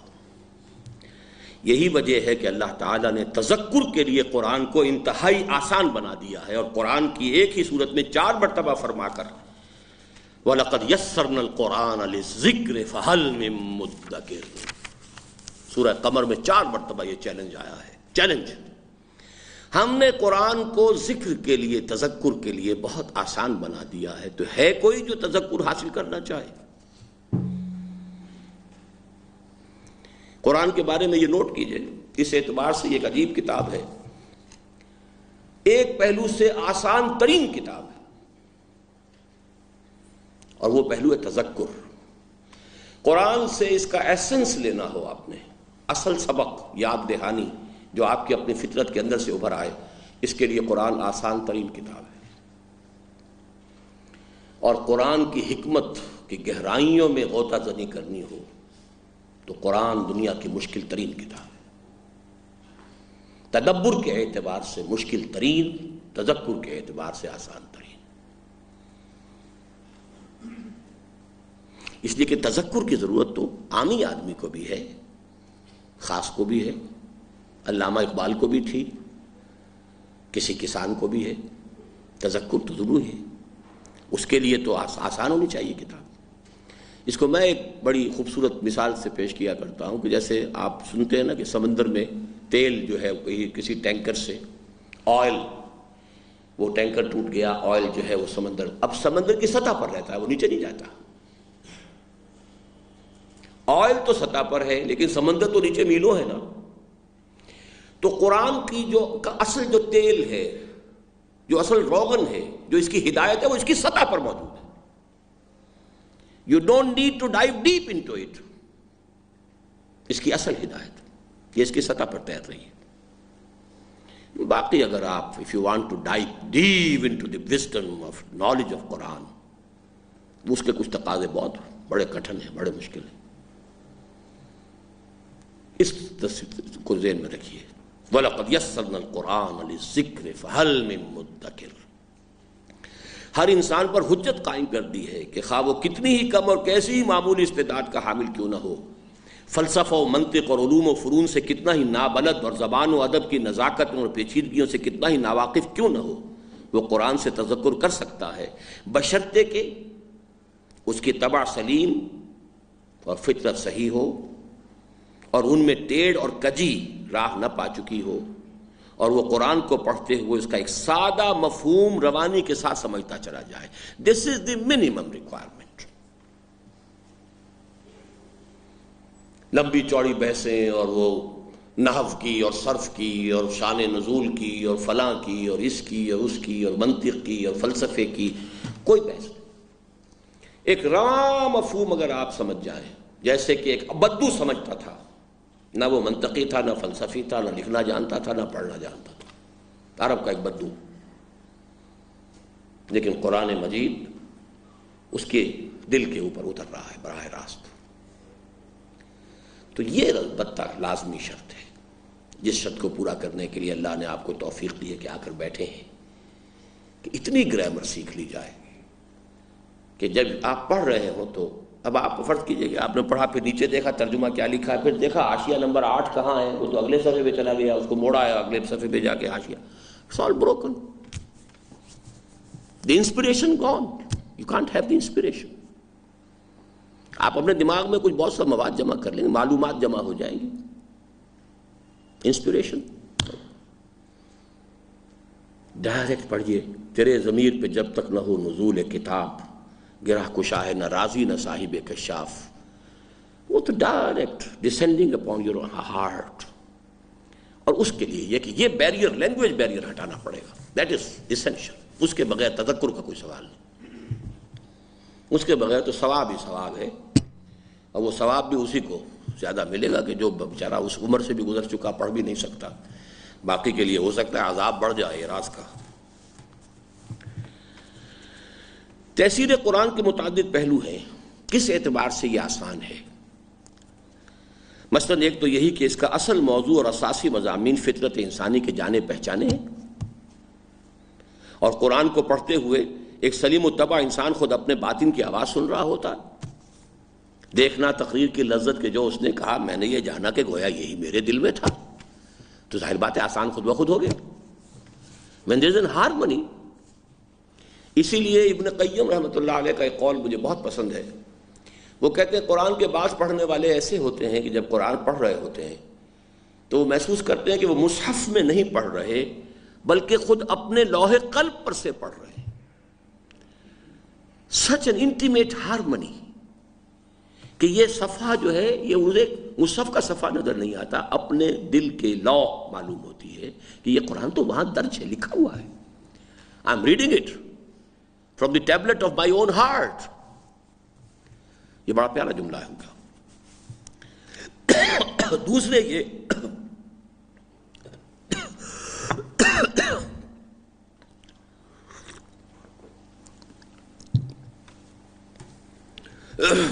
کہ اس کا طریقہ استدلال نہایت فطری اور انتہائی سادہ ہے.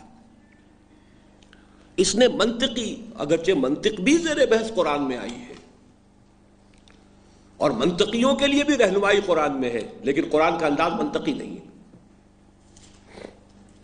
سادہ انداز. مزید یہ کہ مشکل مضامین کو نہایت دل نشین مثالوں کے ذریعے سے آسان بنا دیا گیا ہے.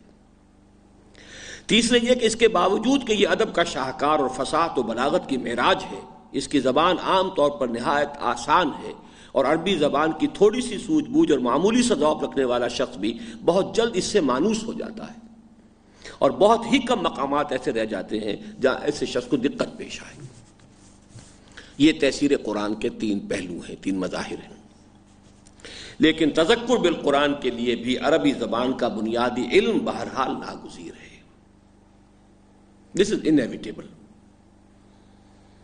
اور متن کے ساتھ ساتھ قرآن کے کسی مترجم نسخے میں ترجمہ دیکھتے رہنا اس مقصد کے لیے قطعاً ناکافی ہے، اور میں پوری دیانتداری کے ساتھ یہ سمجھتا ہوں کہ عربی کی اس قدر تحصیل کہ انسان قرآن مجید کا ایک رواں ترجمہ از خود سمجھ سکے اور تلاوت کرتے ہوئے بغیر متن سے نظر ہٹائے اس کے سرسری مفہوم سے آگاہ ہوتا چلا جائے، ہر پڑھے لکھے مسلمان کے لیے فرض عین کا درجہ رکھتا ہے.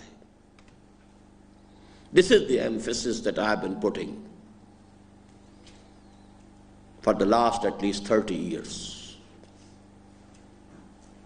اس کے لیے پاپڑ بیلے ہیں. اس کے لیے کبھی ہم نے وظائف کا اعلان کیا تھا تو دنیا میں دھوپ مچ گئی تھی کہ پتہ نہیں کہاں سے اس کے پاس خزانہ آ گیا ہے کہ ایم ایس سی ایم اے کیا ہے تو بھائی 1000 روپیہ لے لو ماہانہ، آ کے بیٹھ جاؤ قرآن پڑھ لو، عربی پڑھ لو. گریجویٹ کیا ہے، گریجویشن کی ہے تو 800 لے لو. ایف اے کیا ہوا تو آؤ 600 روپیہ لے لو. پھر بھی کتنے لوگ آئے، کہاں کہاں سے ڈھونڈ کر پکڑ کر لے کر آ رہا ہوں.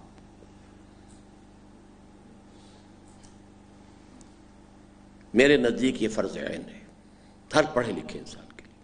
ہاں دیہاتی ہے بیچارہ، کچھ نہیں پڑھا اس نے، وہ معذور ہوگا اللہ کے ہاں، وہ عذر پیش کر سکے گا. اور میں نہیں سمجھتا کہ ایک ایسا مسلمان جس نے کچھ بھی پڑھا لکھا ہو، کجا یہ کہ غیر ملکی زبان تک سیکھی ہو، بی اے ایم اے پاس کیا ہو، ڈاکٹری اور انجینئرنگ جیسے مشکل علوم و فنون حاصل کیے ہوں، وہ اللہ تعالیٰ کی عدالت میں اتنی سی عربی بھی نہ سیکھ سکتے پر کیا عذر پیش کر سکے گا جس سے وہ اس کے کلام پاک کا فہم حاصل کر سکتا.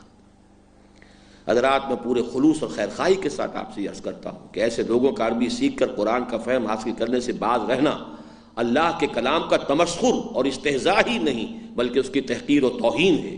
اور آپ خود سوچ لیں کہ اپنے اس طرز عمل سے ہم اپنے آپ کو اللہ کی کیسی شدید باز پرس اور کتنی سخت عقوبت کا مستحق بنا رہے ہیں. حال ہمارے یہاں ہے کہ بڑی بڑی دینی تحریکیں ہیں جو اس کے لیے ایمفیسائز کرنے کو تیار نہیں ہیں.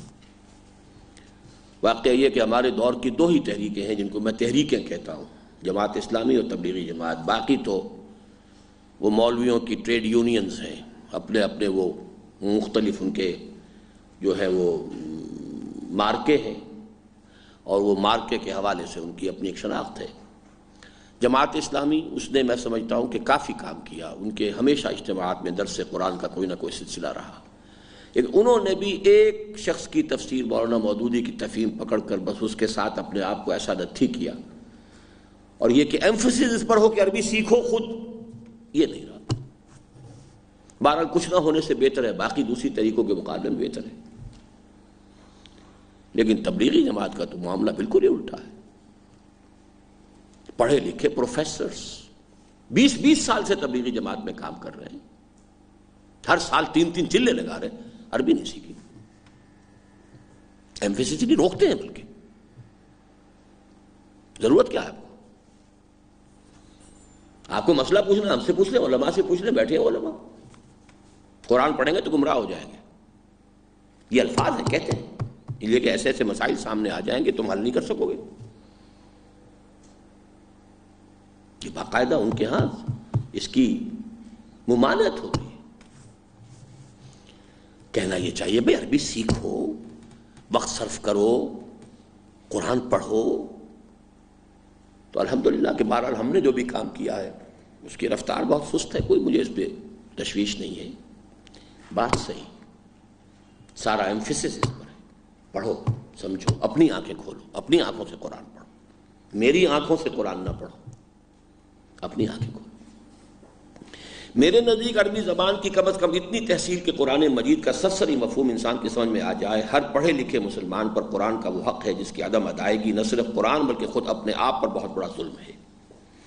اب آئیے فہم قرآن کا دوسرا مرتبہ تدبر قرآن کا ہے،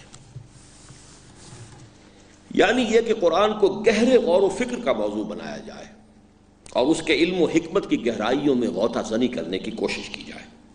اس لیے کہ قرآن ہدی للناس ہے، اور جس طرح عوام کو کائنات اور اپنی ذات کے بارے میں صحیح نقطہ نظر اور زندگی بسر کرنے کی واضح ہدایات عطا فرماتا ہے، اسی طرح خواص اور اصحاب علم و فکر کے لیے بھی کامل ہدایت اور مکمل رہنمائی ہے.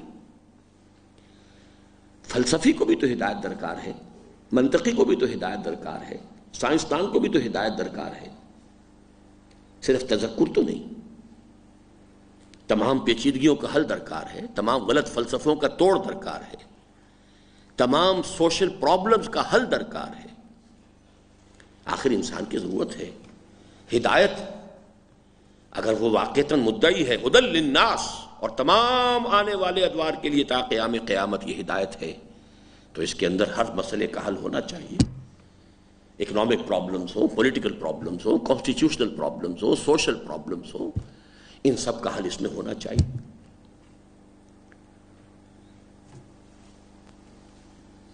اسی طرح خواص اور اصحاب علم و فکر کے لیے بھی کامل ہدایت اور مکمل رہنمائی ہے، اور ان کے ذہنی و فکری سفر کے ہر مرحلے اور ہر موڑ پر ان کی دستگیری فرماتا ہے.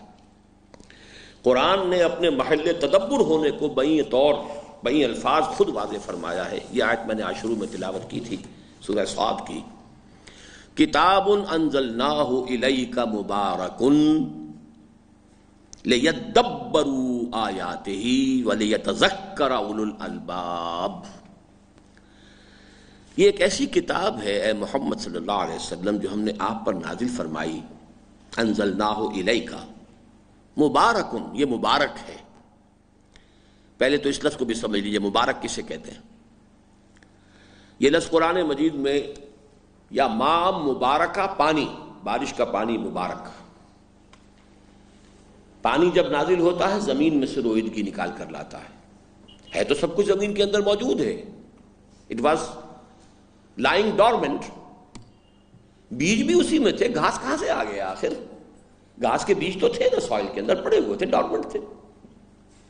پانی نازل ہوا، اس نے یہاں سے، اس کے اندر سے جو خیر ہے زمین کے اندر اس کو برآمد کیا. قرآن وہ مبارک کلام ہے جو انسان کے اندر سے اس کے خیر کو برآمد کرتا ہے. اس کا خیر اس کی وہ روح ہے، اس کی وہ فطری استعدادات ہیں. لقد خلقنا الانسان فی احسن تقویم، وہ مقام اور مرتبہ ہے جس پر اللہ نے انسان کو بنایا ہے. وہ خیر اس کا ڈورمنٹ پڑا ہوا ہے، سویا ہوا ہے، وہ لگا ہوا ہے اپنی دال روٹی کے چکر میں اور اپنی پروموشن ہی کا چکر پڑا ہوا ہے کہ وہ اس کو پروموشن مل گئی مجھے نہیں ملی. اسی میں غلطاؤں پیچا ہے، لٹا پینے. تو قرآن انسان کے اندر سے خیر برآمد کرتا ہے، اس کے اندر کا چھپا ہوا خزانہ جو ہے اسے برآمد کرتا ہے. لِيَدَّبَّرُوا آیَاتِهِ، تاکہ یہ اس کی آیات پر تدبر کریں. دبر کہتے ہیں پیٹھ، کسی کا پیچھا لے لینا، پکڑ لینا. کسی کے پیچھے لگ جانا. تدبر وہی تفاعل کے وزن پر، تکبر، تذکر، تعلم، تدبر.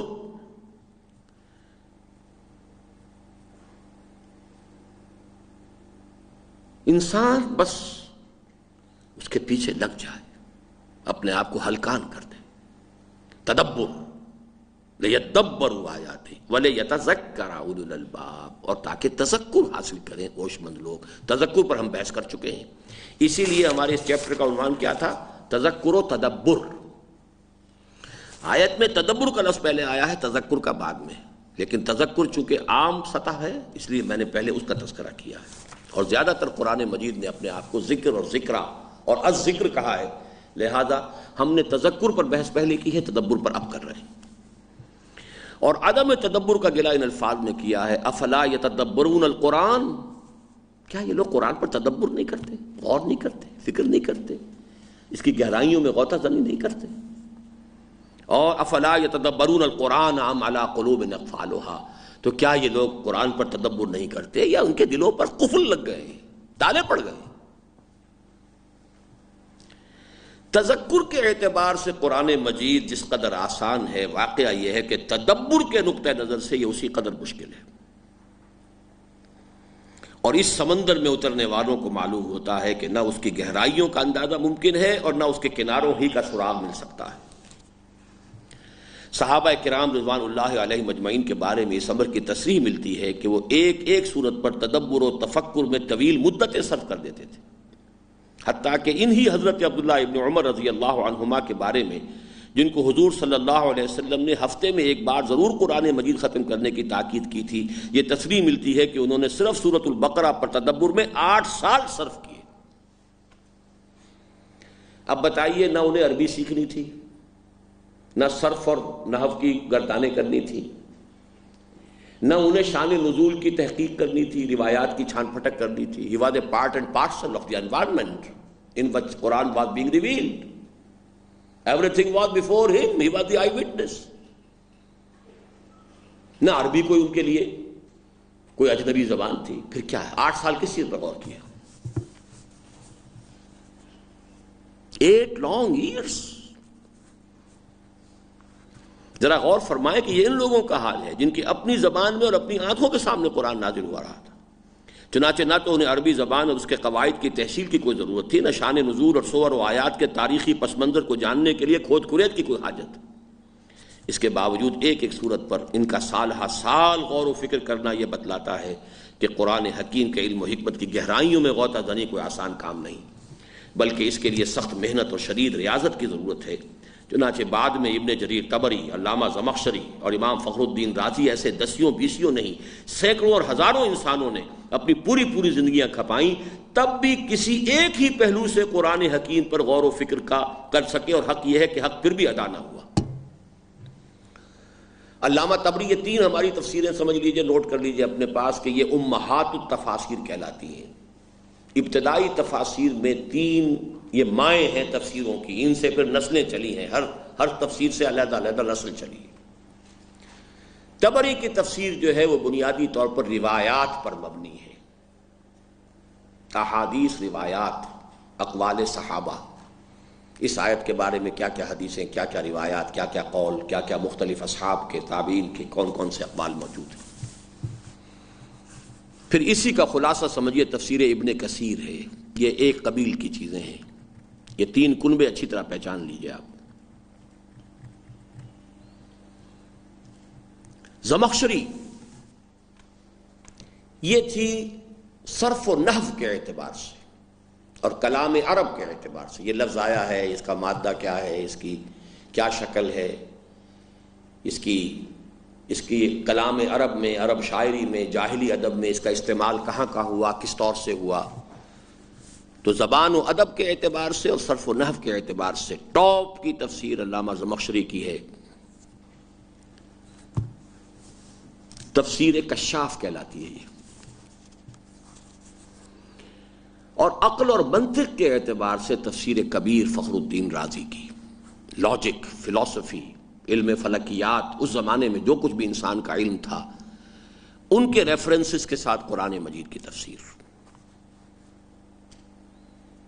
تفسیر کبیر امام رازی، یہ تین ہیں ہماری ٹاپ کی پہلی بنیادی تفسیریں۔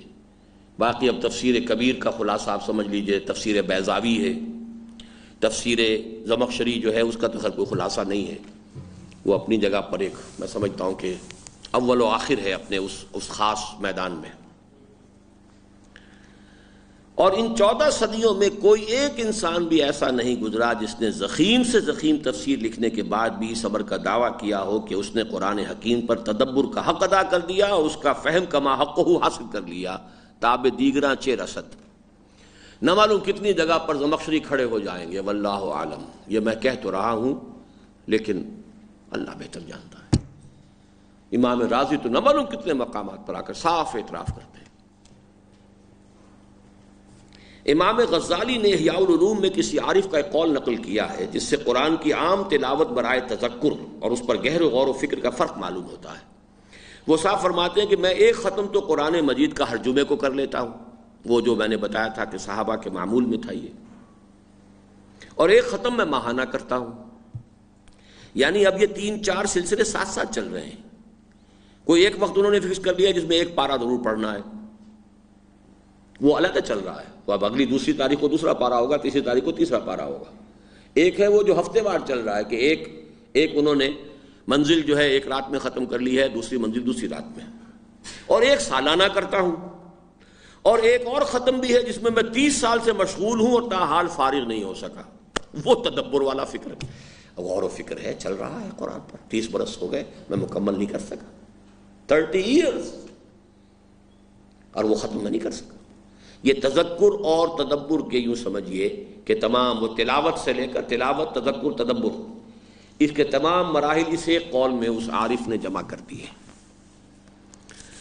قرآن کو بطریق تدبر پڑھنے کی شرائط بڑی کڑی ہیں اور ان کا پورا کرنا اس کے بغیر ہرگز ممکن نہیں ہے کہ ایک انسان اپنے آپ کو بس اسی کے لیے وقف کر دے اور اپنی پوری زندگی کا مصرف صرف تعلیم و تعلم قرآن ہی کو بنا لے۔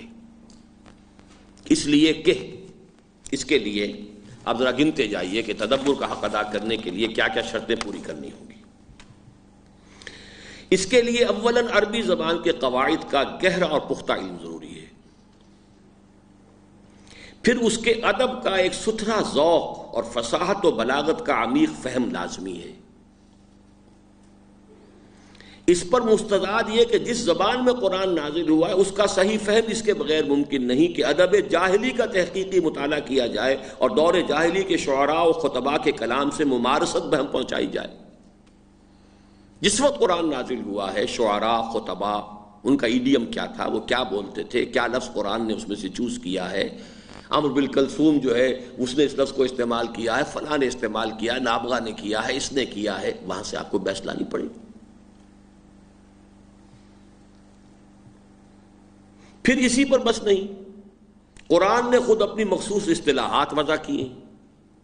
اب صلاۃ کا لفظ ہے، زکوٰۃ کا ہے، صوم کا ہے، یہ عربی زبان کے الفاظ تھے، لیکن یہ کہ ان کو قرآن نے ایک خاص ٹرم کی حیثیت دی ہے، یہ 4 نمبر پر درج کی ہے، اور اپنے خاص اسالیب ایجاد کیے ہیں، سٹائل ہے اس کا اپنا،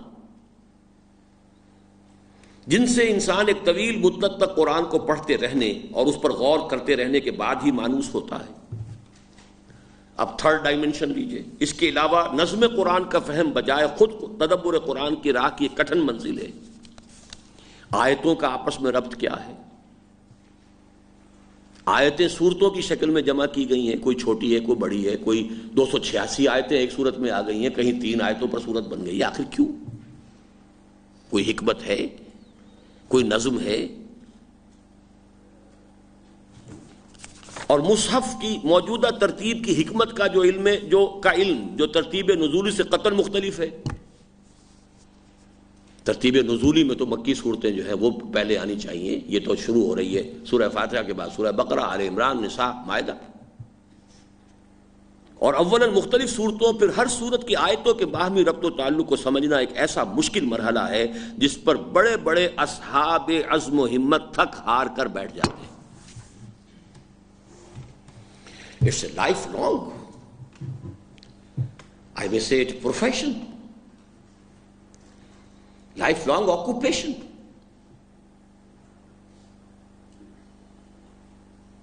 لیکن ظاہر ہے کہ اس مرحلے کو سر کیے بغیر تدبر قرآن کے حق کی ادائیگی کا سوال ہی پیدا نہیں ہوتا، بلکہ واقعہ یہ ہے کہ اسی معدن سے قرآن حکیم کے علم و حکمت کے اصل موتی حاصل ہوتے ہیں، یعنی نظم قرآن، اور اسی سے اس بحر ناپیدا کنار کی وسعتوں کا اصل اندازہ ہوتا ہے۔ ابھی یہ ایک حصہ ختم ہوا ہے تدبر قرآن کی شرائط کا، اب آگے چلیے۔ ساتھ ہی قرآن کو سمجھنے کے لیے احادیث کے تمام ذخیرے پر انسان کی گہری نظر بھی لازمی ہے۔ قرآن کو محمد نے سمجھا صلی اللہ علیہ وسلم، اس کو اپنے عمل میں ٹرانسلیٹ کیا۔ How he did it? What was the practical manifestation of Quran? قدیم صحف آسمانی کا گہرا مطالعہ بھی ضروری ہے۔ قرآن ان کی تائید کرتے ہوئے آیا ہے، مصدقا لما بین یدی من التوراۃ، ہے کہ نہیں؟ بلکہ بعض اعتبارات سے ہم محتاج ہیں تورات کے۔ قرآن مجید نے انبیاء کی تاریخ کو کرونولوجیکل آرڈر میں بیان نہیں کیا ہے، ریفرنسز دیے ہیں اور بالکل ترتیب مختلف ہے۔ کہیں سب سے پہلے حضرت ابراہیم کا ذکر ہو گیا، حضرت نوح کا بعد میں ہو رہا ہے۔ یہ جو اس کی ایک تاریخی ترتیب ہے وہ تو ہمیں تورات سے ملتی ہے۔ یہ ہمارے بعض لوگوں میں اور مذہبی لوگوں میں اور مولویوں میں یہ بات عام ہو گئی ہے کہ وہ تورات پڑھنے کو سمجھتے ہیں کہ غلط کام ہے، قطعاً غلط بات ہے۔ یہ قرآن تورات کا پڑھنا ضروری ہے۔ یا ایھا الذین آمنوا آمنوا باللہ ورسولہ والکتاب الذی نزل علی رسولہ والکتاب الذی انزل من قبل، اے ایمان والو ایمان لاؤ اللہ پر اور اس کے رسول پر، اور اس کتاب پر بھی جو اس نے اپنے رسول پر نازل کیا، اور اس کتاب پر بھی جو اس نے پہلے نازل فرمائی تھی۔ That's a part and parcel of قرآن۔ فرق یہ ہے کہ ہم اس کی کسی شے سے قرآن پر حجت قائم نہیں کریں گے۔ کوئی شے اگر وہاں قرآن کے خلاف ہے اس کو رد کر دیں گے، بات اتنی ہے۔ لیکن جو چیز قرآن کی کسی بات کی وضاحت کر رہی ہوگی اس کو ہم قبول کر لیں گے۔ اور آگے چلیے، اس کے بعد ایک دوسرا مرحلہ شروع ہوتا ہے، اور وہ یہ کہ انسانی تاریخ کے ہر دور میں تجرباتی و عقلی دونوں قسم کے علوم ایک خاص سطح پر ہوتے ہیں۔ اب یہ علم کے دو حصے جو میں نے شاید پہلے بھی کبھی بیان کیے ہیں، ایک علم وہ ہے علم الاسماء جو حضرت آدم کو دے دیا گیا، وہ میکینزم رکھ دیا گیا، سماعت، بصارت، تعقل، انفر کرو، آگے بڑھو۔ یہ سارا scientific philosophical knowledge, it's all exfoliation of that knowledge which was given potentially to Adam alayhi salatu wassalam. It is going on and going on and going on. عروج آدم خاکی سے انجم سہمے جاتے ہیں کہ یہ ٹوٹا ہوا تارا مہ کامل نہ بن جائے، کہاں سے کہاں انسان پہنچ گئے۔ اب ظاہر بات ہے ہر دور میں اس کی ایک خاص سطح تھی۔ آج ہمارے یہ سائنسی علوم جس جگہ ہیں، ایک سال پہلے وہاں نہیں تھے۔ اب تو اتنی تیز رفتاری سے معاملات آگے بڑھ رہے ہیں، لیکن 100 سال پہلے کا تو فرق آپ کو پورا طریقہ معلوم ہے نا۔ سائنس کہاں تھی 100 سال پہلے، اس سے 100 سال پہلے کہاں تھی، اس سے 100 سال پہلے کہاں تھی، اس سے 100 سال پہلے کہاں۔ ہر دور کی ایک سطح ہے، اور ظاہر بات ہے کہ اس دور کا انسان قرآن مجید سے اپنے دور کی علمی سطح کے مطابق ہی علم حاصل کر سکتا ہے۔ That's a limitation۔ جیسے جیسے یہ علم بڑھ رہا ہے، اگر آپ قرآن پر تدبر کرنے والا اس علم کو بھی آگے نہیں حاصل کرے گا تو وہ اپنے دور کے قرآن کو نہیں سمجھ سکے گا، وہ 1000 برس پہلے کا قرآن پڑھ رہا ہے۔ You understand? You follow? یہی وجہ ہے نا کہ جب کہ ابھی تاریخ کی ابھی تحقیق نہیں ہوئی تھی، ذوالقرنین کون ہے لوگوں نے سمجھا، سب ہمارے مفسرین نے لکھا سکندر اعظم، بدطینت انسان، بد کردار انسان، کہاں ذوالقرنین جن کی تعریف سورہ کہف میں ہو رہی، لیکن کوئی اور بڑا فاتح معلوم ہی نہیں تھا انہیں۔ اس صدی میں آ کر کھدائی ہوئی استخر کی، اور سائرس کے خورس جس نے کہ پارس اور میڈیا دو مملکتوں کو جوڑ کر ایک بنایا اور عظیم سلطنت ایران کی بنیاد ڈالی، اور دو سلطنتوں کو جوڑا تھا اس لیے اپنے تاج میں 2 سینگ لگا لیے۔ ذوالقرنین اس کا مجسمہ بھی برآمد ہو گیا، اس میں 2 سینگ تاج میں لگے ہوئے۔ اب معلوم ہے یہ تھا ذوالقرنین۔ اب میں کیسے امام راضی کے اوپر تو میں الزام نہیں لگا سکتا کہ یہ بڑا بے وقوف آدمی تھا، اس کو سمجھ میں نہیں آیا۔ کیسے سمجھ میں آ سکتا تھا اس کے؟ Human knowledge has not reach that level.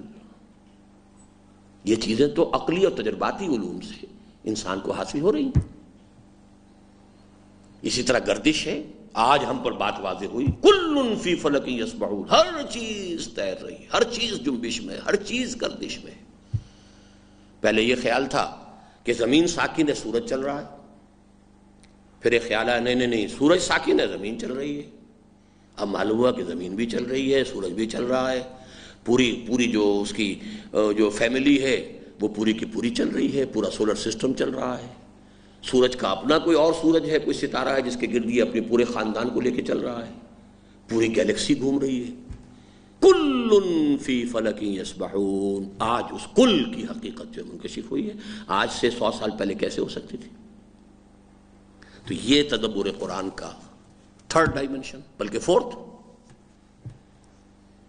اس کے بعد ایک دوسرا مرحلہ شروع ہوتا ہے، اور وہ یہ کہ انسانی تاریخ کے ہر دور میں تجرباتی اور عقلی دونوں قسم کے علوم خاص سطح پر ہوتے ہیں، اور قرآن پر تدبر کا حق اس کے بغیر ادا نہیں کیا جا سکتا کہ حکمت قرآنی کا طالب اپنی معلومات کے دائرے کو کم از کم اتنا وسیع ضرور کرے کہ ان تمام علوم طبعی و نظری کا ایک اجمالی خاکہ، اس کے مقدمات و مبادی، طریق استدلال اور نہج استنتاج اور نتائج و عواقب کی اجمالی معرفت سمیت اس کے ذہن کی گرفت میں آ جائے. If you want to understand the Quran of today, you must know the premises of physics and chemistry and cosmology of today, and embryology and botany and zoology of today. ورنہ آپ 100 سال پہلے کا قرآن پڑھ رہے ہوں گے. راضی کو پڑھیں گے تو 500-600 سال پہلے کا قرآن پڑھ رہے ہیں. چاہے شیخ ہند کو پڑھیں گے وہ بھی 100 سال پہلے کا قرآن ہے. قرآن اور ہے، تفسیر اور ہے. تفسیر تو 100 سال پہلے کی ہے وہ، اور اس سے 100 سال پہلے کی جو ہے وہ آپ کو ملے گی تفسیر شاہ عبد القادر کی رحمہ اللہ، اور اس سے اور 100 سال پہلے چلے جائیے اور تفسیریں ملیں گی. ظاہر بات ہے کہ تدبر قرآن کے ساتھ تو ایک طرف وہ علوم ہے، عربی ہے، گرامر ہے، زبان ہے، ادب جاہلی ہے، اس کی فصاحت و بلاغت ہے، اس کا علم ہے، اس کے اسالیب ہیں، اس کے اپنے، پھر اس کا نظم ہے، اس کے اندر جو ترتیب ہے صورتوں کی، آیتوں کی، ان سب کے ساتھ ہو کر پھر حدیث ہے، سابقہ کتب سماویہ ہیں، اور اس کے بعد یہ کہ جدید سائنسز کا اگر آپ کے پاس ایک خاکہ نہ ہو. ظاہر بات ہے آج تو علم اتنا پھیل چکا ہے کہ کسی شخص کے لیے ممکن ہی نہیں ہے. اب تو فزکس کی 1000 شاخیں ہو چکی ہیں، اور نہ معلوم ہر شعبے کی جو ہے کتنی شاخیں ہو چکی ہیں. لیکن ایک اجمالی خاکہ کہ آج انسان کہاں تک پہنچا ہے، اس کاسموس کے بارے میں اس کی آج کیا تصور ہے، اس کا کائنات کیا ہے، theories of the creation of universe آج کیا ہے، حیات کے بارے میں، لیونگ میٹر کے بارے میں کیا بنیادی چیزیں ہیں. یہ چیزیں اگر ساتھ نہیں ہیں، آپ کی اپ ٹو ڈیٹ نہیں ہے، تو آپ قرآن، آج کا قرآن نہیں پڑھ رہے. آج کے قرآن سے آج کی ہدایت اخذ نہیں کر سکتے. اس کے لیے جو لکھا ہے، اس لیے کہ قرآن مجید کے علم و حکمت کے بحر ذخار سے ہر طالب بہرحال اپنے ظرف ذہنی کے عمق اور وسعت کے مطابق ہی حصہ پا سکتا ہے. ظرف کسے کہتے ہیں؟ برتن. ظرف ذہنی میرے اور آپ کا اور ہر شخص کا ایک ظرف ذہنی ہے. کسی کا بڑا ہے، کسی کا چھوٹا ہے، کسی کا وسیع ہے، کسی کا کم وسیع ہے، کسی کا زیادہ گہرا ہے، کسی کا کم گہرا ہے. ہر ایک کا اپنا ایک ظرف ہے. اب ظاہر بات ہے کہ آپ اپنے ظرف کے مطابق ہی لیں گے نا. سمندر کے کنارے آپ کھڑے ہوئے، پانی تو بے تحاشا ہے، آپ کے پاس چھوٹی سی لٹیا ہے، کیا کریں گے اب؟ لٹیا کا پانی لے کے آ جائیں گے، بھائی یہ پانی میں لے آیا. اگر بڑی دیگچی ہے تو دیگچی بھر کے لے آئیں گے، کوئی بڑی دیگ ہے دیگ بھر کے لے آئیں گے، کوئی بالٹی ہے بالٹی بھر. ہر شخص اپنے ظرف کے مطابق سمندر میں سے پانی لے گا. سمندر میں پانی کی کمی نہیں ہے. اور انسان کا یہ ظرف ذہنی بنتا ہے کن چیزوں سے؟ یہ جو سارے آپ کے علوم عقلی اور تجرباتی اور علوم نقلی ہیں، اور یہ جو علوم سائنٹیفک ہیں، ان سب سے ایک ذہن کا پیالہ بن رہا ہے. یہ پیالہ وسیع ہوگا تو قرآن آپ اس میں زیادہ اونڈیل سکیں گے. یہ پیالہ ہی تنگ ہے تو قرآن مجید کے اتنے ہی ترجمے آپ اس سے اکتساب کم کریں. اسی لیے میں نے ہمیشہ یہ کوشش کی ہے کہ خاص طور پر جن کا میڈیکل بیک گراؤنڈ ہے، وہ میرے نزدیک سب سے زیادہ کمپیٹنٹ ہے اور حقدار ہے قرآن کو سمجھنے کے. اس لیے کہ science of dead matter, physics, chemistry, cosmology اور وغیرہ، اسٹرانومی، یہ ڈیڈ میٹر کی سائنس ہے. Science of living matter, how a living organism behaves. Life is absolutely different. لوہا ہے ٹنوں پڑا ہوا ہے اور ایک چھوٹا سا کیڑا جو چل رہا ہے، ان دونوں کے مابین زمین و آسمان کا فرق ہے. تو جو science of dead matter and science of living matter, یہ دونوں جمع ہوتی ہیں. F S C pre medical جنہوں نے پڑھا ہے وہ اس کے پریمیسز جو ہے صغرا کبرا بنیادی چیزیں، یہ پروٹوپلازم ہوتا ہے، یہ فلاں ہوتا ہے، یہ چیز ہے، یہ ہے، وہ ہے، یہ نظریہ ارتقاء ہے، اور یہ سمجھے آپ نیوکلیس ہے، اور یہ اس کے گرد جو ہے الیکٹرانز ہیں، یہ ایک یعنی میٹر کا ایک ہے. یہ سارا ایک بنیادی سا خاکہ جو ہے سب سے زیادہ جو اس کا جو پینورامک کہیے اور جو اس کا جو وسیع ہوگا وہ در حقیقت انہی لوگوں کا جنہوں نے یہ دونوں چیزیں پڑھی. اور انسان کا ظرف ذہنی اور افق فکری بہرحال متداول علوم طبعی و عقلی ہی سے تیار ہوتا ہے. ذہن تو آپ کا اسی سے بنے گا پیالہ، اس میں اڈھیلیں آپ قرآن کو. خاص طور پر تبلیغ و تبیین للناس کے اعتبار سے تو اس کی اہمیت بہت ہی زیادہ ہے. جب آپ لوگوں کو پہنچائیں گے تو لوگوں کی ذہنی سطح کے مطابق نہیں پہنچائیں گے تو نہیں پہنچا سکیں گے.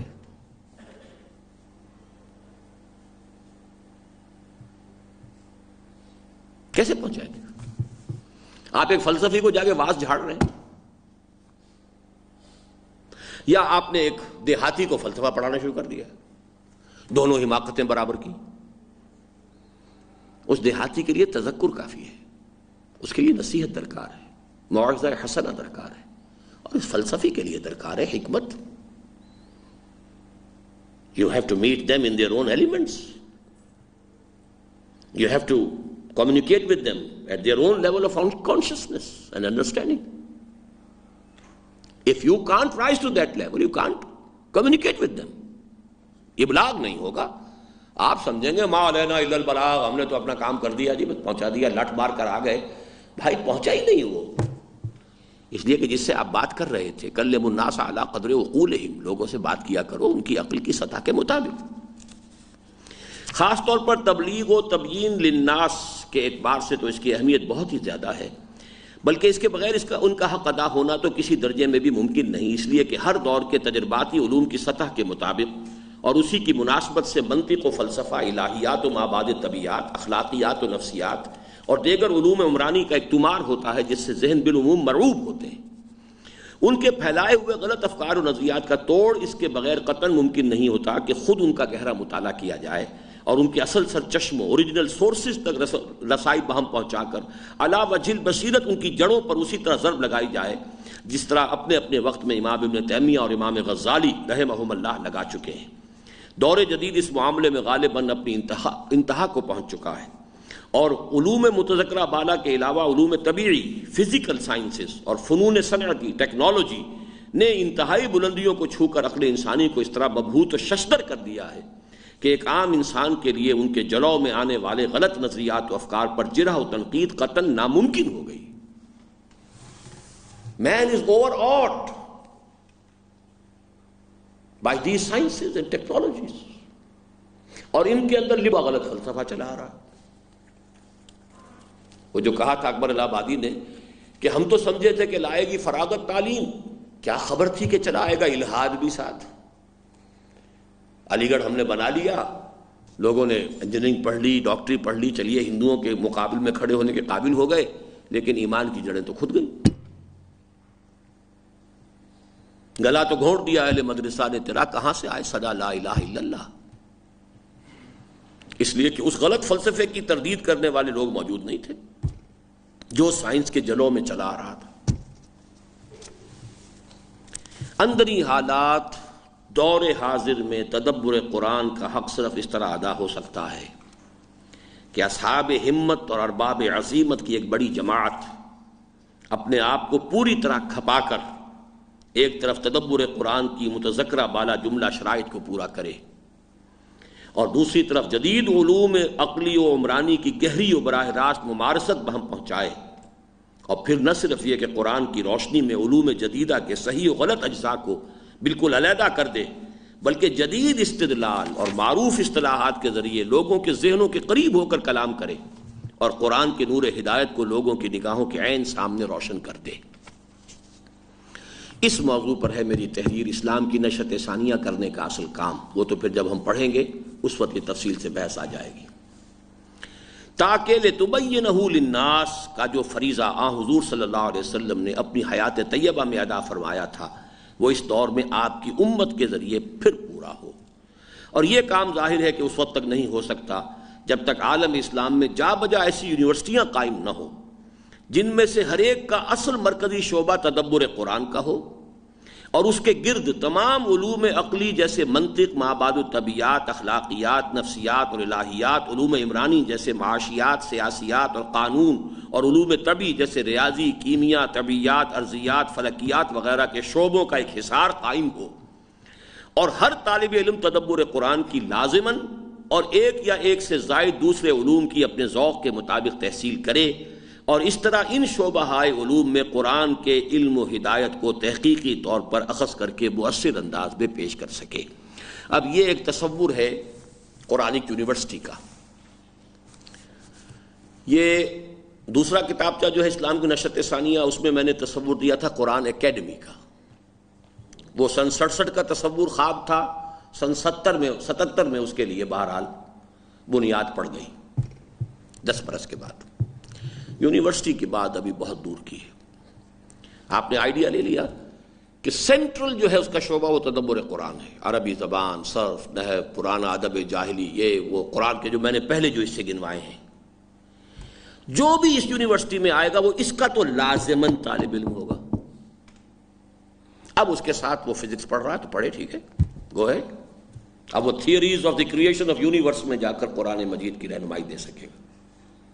اکنامکس پڑھ رہا ہے، گو ہیڈ، اب وہ اکنامکس کے اندر قرآن کی رہنمائی دے سکے گا۔ تو مختلف علوم جیسے کہ حصار ہوتا ہے، مرکزی شعبہ یہ ہو قرآن یونیورسٹی کا کہ یہ تو ہر ایک کے لیے لازم ہے جو بھی وہاں ہے، باقی یہ کہ ایک ایک دو جو بھی علم ہے وہ انسان حاصل کرے، اس سے تدبر قرآن کا حق ادا ہو سکتا ہے۔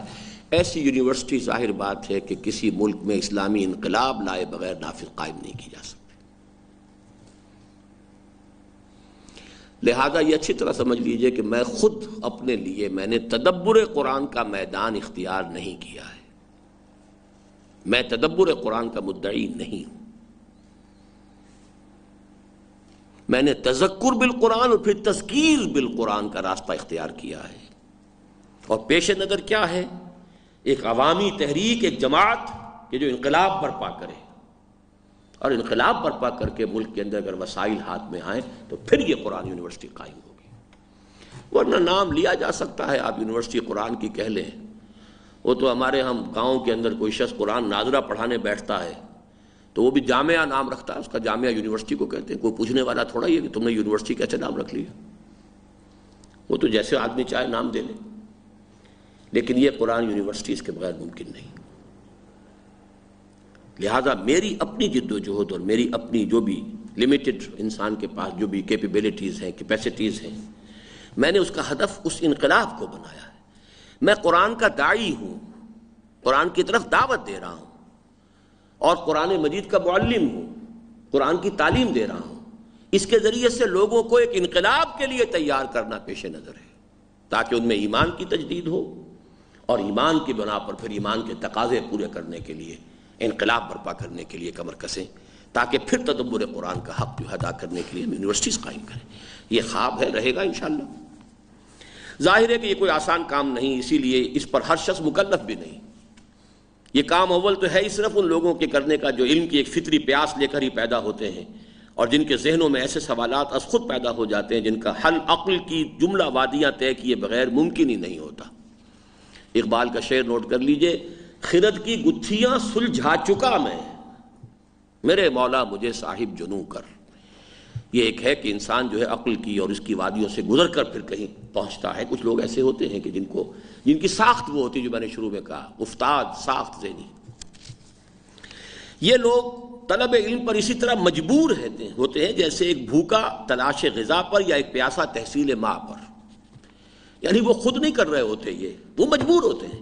پیاس لگی ہوئی ہے، پیاسا جو ہے پانی تلاش کرے گا، جن لوگوں کے اندر علم کی یہ پیاس ہوتی ہے، یہ کوئی ان کا کمال نہیں ہوتا، وہ تو پیاس اللہ نے پیدا کی ہے، اس لیے وہ اس کے لیے بھاگ دوڑ کر رہے ہیں، لہذا وہ مجبور ہو کر یہ کام کرتے ہیں۔ اسی معنی میں اپنے بارے میں جو الفاظ استعمال کیا کرتا ہوں کہ I was possessed by قرآن، میں نے یہ خود جو ہے جان بوجھ کر کام نہیں کیا ہے، I feel I was possessed by قرآن، اللہ تعالیٰ نے مجھے قرآن کے ذریعے سے قابو میں لے لیا ہے، تو اب وہ قابو میں آیا ہوا کام کر رہا ہوں۔ ایسے ہی لوگ مسلسل رب زدنی علما کی دعا کرتے ہوئے آگے بڑھتے چلے جائیں، اور اگر صحیح رہنمائی میسر آ جائے تو علم و حکمت سے حصہ وافر پاتے ہیں۔ تدبر قرآن اصلاً تو ایسے ہی لوگوں کے کرنے کا کام ہے، ویسے ہر طالب علم اپنی اپنی استعداد اور اپنی اپنی محنت کے مطابق اس سے فیضیاب ہو سکتا ہے، اور اس کے لیے ایک عام تشویق ہی کے لیے حضور صلی اللہ علیہ وسلم نے فرمایا خیرکم من تعلم القرآن وعلمہ، صحیح بخاری عن عثمان ابن عفان رضی اللہ عنہ، تم میں سے بہترین لوگ وہ ہیں جو قرآن سیکھتے اور سکھاتے ہیں۔ اور قرآن حکیم نے ایک عام ہدایت دی کہ فَلَوْلَا نَفَرَ مِن كُلِّ فِرْقَةٍ مِّنْهُمْ طَائِفَةٌ لِيَتَفَقَّهُوا فِي الدِّينِ، بس کیوں نہیں نکلتا ہر گروہ میں سے ایک جماعت تاکہ وہ اس دین کی سمجھ پیدا کرے، جس کے لیے اب آپ لوگ بھی آئے ہیں، اللہ تعالیٰ مبارک کرے۔